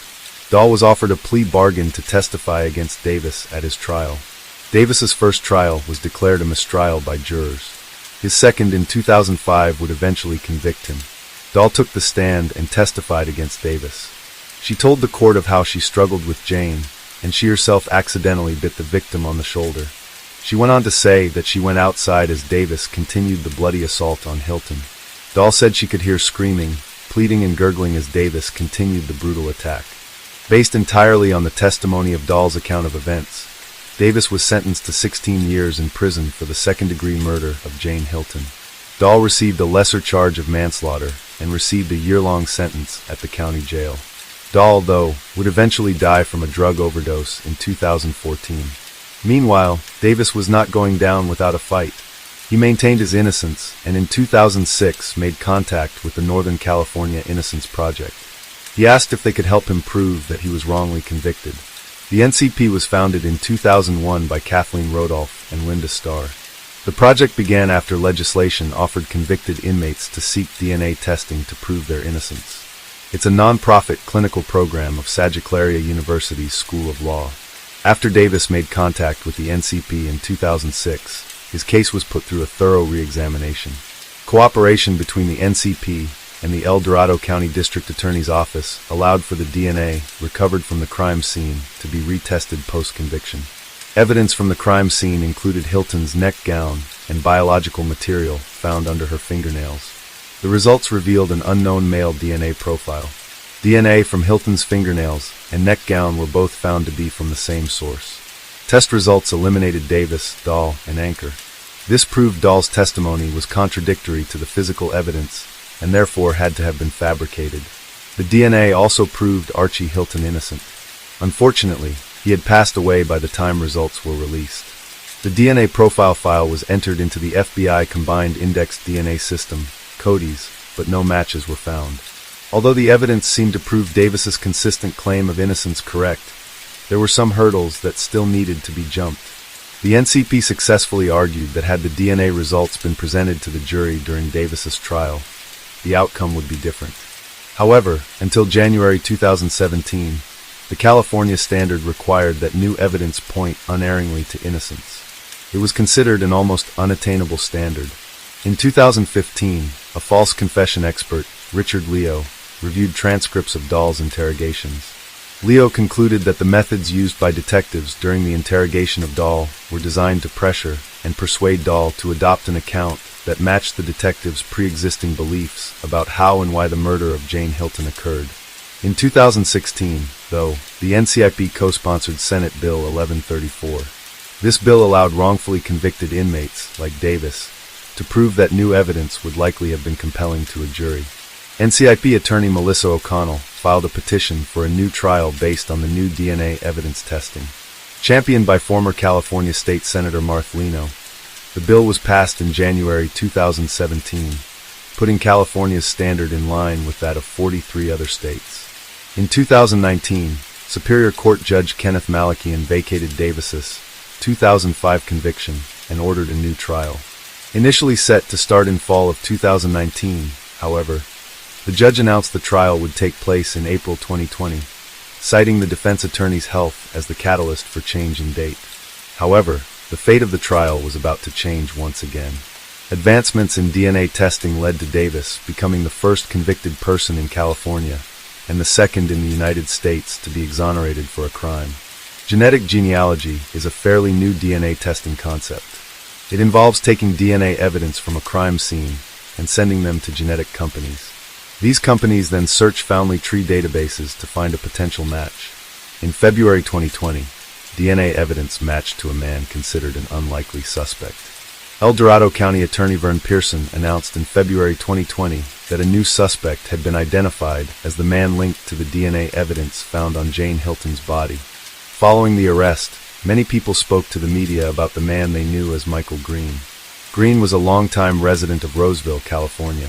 He graduated from Oakmount High School in 1986. He was described as an easygoing, kind person, even-tempered, and even super chill.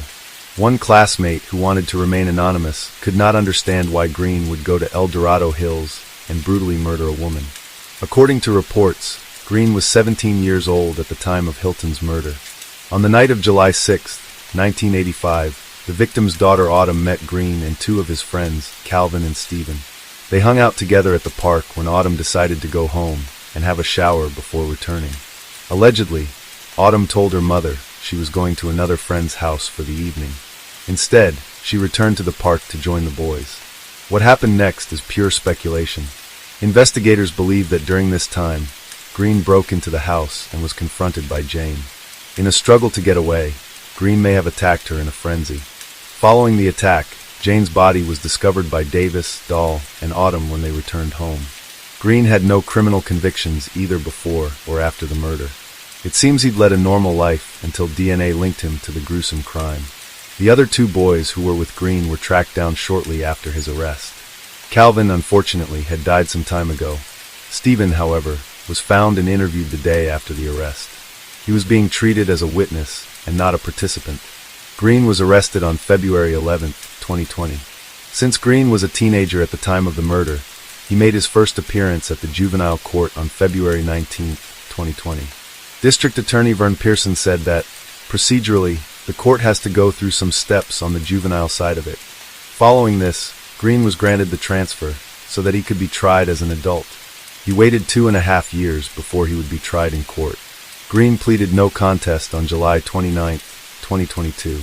This plea means Green gave up his right to a jury trial. A jury trial meant he was to face a charge of first-degree murder. He also gave up his chance to challenge the plea or the consequences of his decision. His sentencing date was set for September 27, 2022, to be presided over by Judge Suzanne Kingsbury. At sentencing, Dr. Elizabeth Kaufman, a professor in psychological science education, was called in on educational capacity to explain to the court the development of an adolescent. Kaufman's research explained the varying development needs of adolescents with regard to emotional and cognitive development. The late adolescent stage allowed an individual to understand right from wrong. Yet, at the same time, they're also functioning under diminished capacity for impulse control. The defense called several witnesses from Green's childhood, some who even maintained relationships with him into adulthood. Each witness was asked if their opinion had changed of him since the knowledge of his confession. All witnesses agreed they'd been shocked to discover that he was responsible for the murder of Hilton. Individuals who knew him in varying capacities described him as jovial, popular, funny, and loving. These words were used to describe him before and after the murder. Green's ex-wife, Karen Green, said, after witness statements were given, each of Jane Hilton's children presented their victim impact statements. They all described the unforgivable loss that Green inflicted upon their family. The why it happened and how different my life could have been will haunt me forever, said Heather Purvis McConnell, one of Jane's daughters. Argith Brandon, Hilton's fourth child, said, I love my mother, and I assume Lico loves his mother too. I want to know what he would feel or what he would say to the person who stabbed your mother 29 times. What would you do if you received an early morning call to tell you your mother is dead? The court listened to her description of the feeling of gathering her mother's belongings from the house in which she was killed. Argith finished with a powerful declaration. We will always have something in common, regretting the stupid decision you made 37 years ago. Hilton's son Ian echoed his sister's sentiments. He went on to explain the uncertainty the family faced and the recurring nightmares they suffered, especially after the crooked finger of blame was pointed at his own sister, Autumn. He broke down in tears as he ended with an almost inaudible remark. All the words we say will never bring my mother back. Autumn was the last to speak. Her statement showed true agony as she recounted the cloud of suspicions she'd lived under for the last 2 decades. Recounting the day 2 crew-cup-thick mustache detectives came into her house, telling her they found the people responsible for her mother's death. She was then repeatedly accused of biting her mother and helping move her body from the floor to the bed. Autumn went on to say that if she hadn't said the word lawyer at that point, she did not know how much further the intimidation tactics of the investigators could have gone. Afterwards, Deputy District Attorney Jay Linden read a statement on behalf of the family. In the statement, he asked Green what made him end Jane's life in such a brutal manner. You beat her. She had numerous wounds around her head and face. By your own words, you kicked her jaw. You bit her on the shoulder. Why was that? Linden continued to read the statement that expressed how Green didn't just murder Jane, he destroyed numerous lives in the process. Linden then asked Green if he'd given any thought about Jane and who she was. He pointed out her achievements and the love she had for each of her children. In closing arguments, Margaret Husher, Green's defense attorney, stressed the idea that he was unable to stop himself. She emphasized that he did not know what he was doing was wrong, as he was an adolescent at the time. This argument was based on the testimony of expert witness Dr. Kaufman. She asked that the court show mercy as she read off the multiple penal codes and rules of the court. Judge Kingsbury interjected by saying, the court is not going to put him on probation, effectively ending any further comment from the defense. In response, Linden thanked the court and said the application for probation was offensive. He said, Linden stated that he already got away with murder for 37 years. Placing him on probation allowed him to get away with more. Judge Kingsbury said she had heard a multitude of arguments about murder cases surrounding adolescent development. She remarked that after her 26 years on the bench, Jane Hilton's murder was by far the most brutal. Before passing her sentence, Kingsbury asked the family for their forgiveness for the trauma they had suffered, although she was not originally assigned the case. She also hoped they would heal from the pain, as it would have been their mother's wish. Kingsbury then encouraged Green to use all resources at his disposal in the California Department of Rehabilitation. You're the key to the questions these people have. Doing that could ultimately help you with your outcome as it relates to parole, said Kingsbury. In closing, Kingsbury pointed out that she had heard from his friends that there's a great side to him and that he has much to offer. She also said he was young enough to be released and live a productive life. Green was sentenced to 15 years to life and remanded to the El Dorado County Jail. He will then be transferred to the California Department of Rehabilitation. Restitution will be decided after further consideration by the court. Davis was released on February 13, 2020, and planned to celebrate over a pizza with his family. His lawyer, Melissa O'Connell, said he will be entitled to more than $750,000 in state compensation for the wrongful conviction. Although the amount was high enough for him to re-enter society and start afresh, O'Connell said it could not make up for the years of freedom that he lost. Davis went on to sue the state for damages covering the period from May 21, 2002 to February 13, 2020 for a whopping $18 million. The lawsuit sued El Dorado County, as well as former detectives Richard Strasser, Rick Fitzgerald, Bill Wilson, who's deceased and been sued through his estate, and Larry Hennig.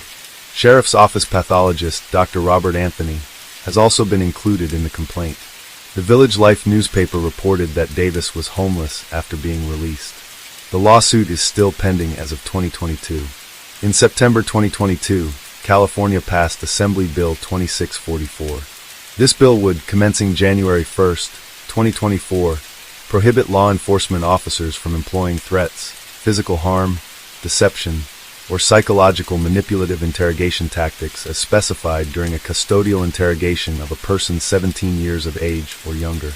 The bill faced opposition, but District Attorney Van Pearson is urging all law enforcement to stop using intimidation tactics.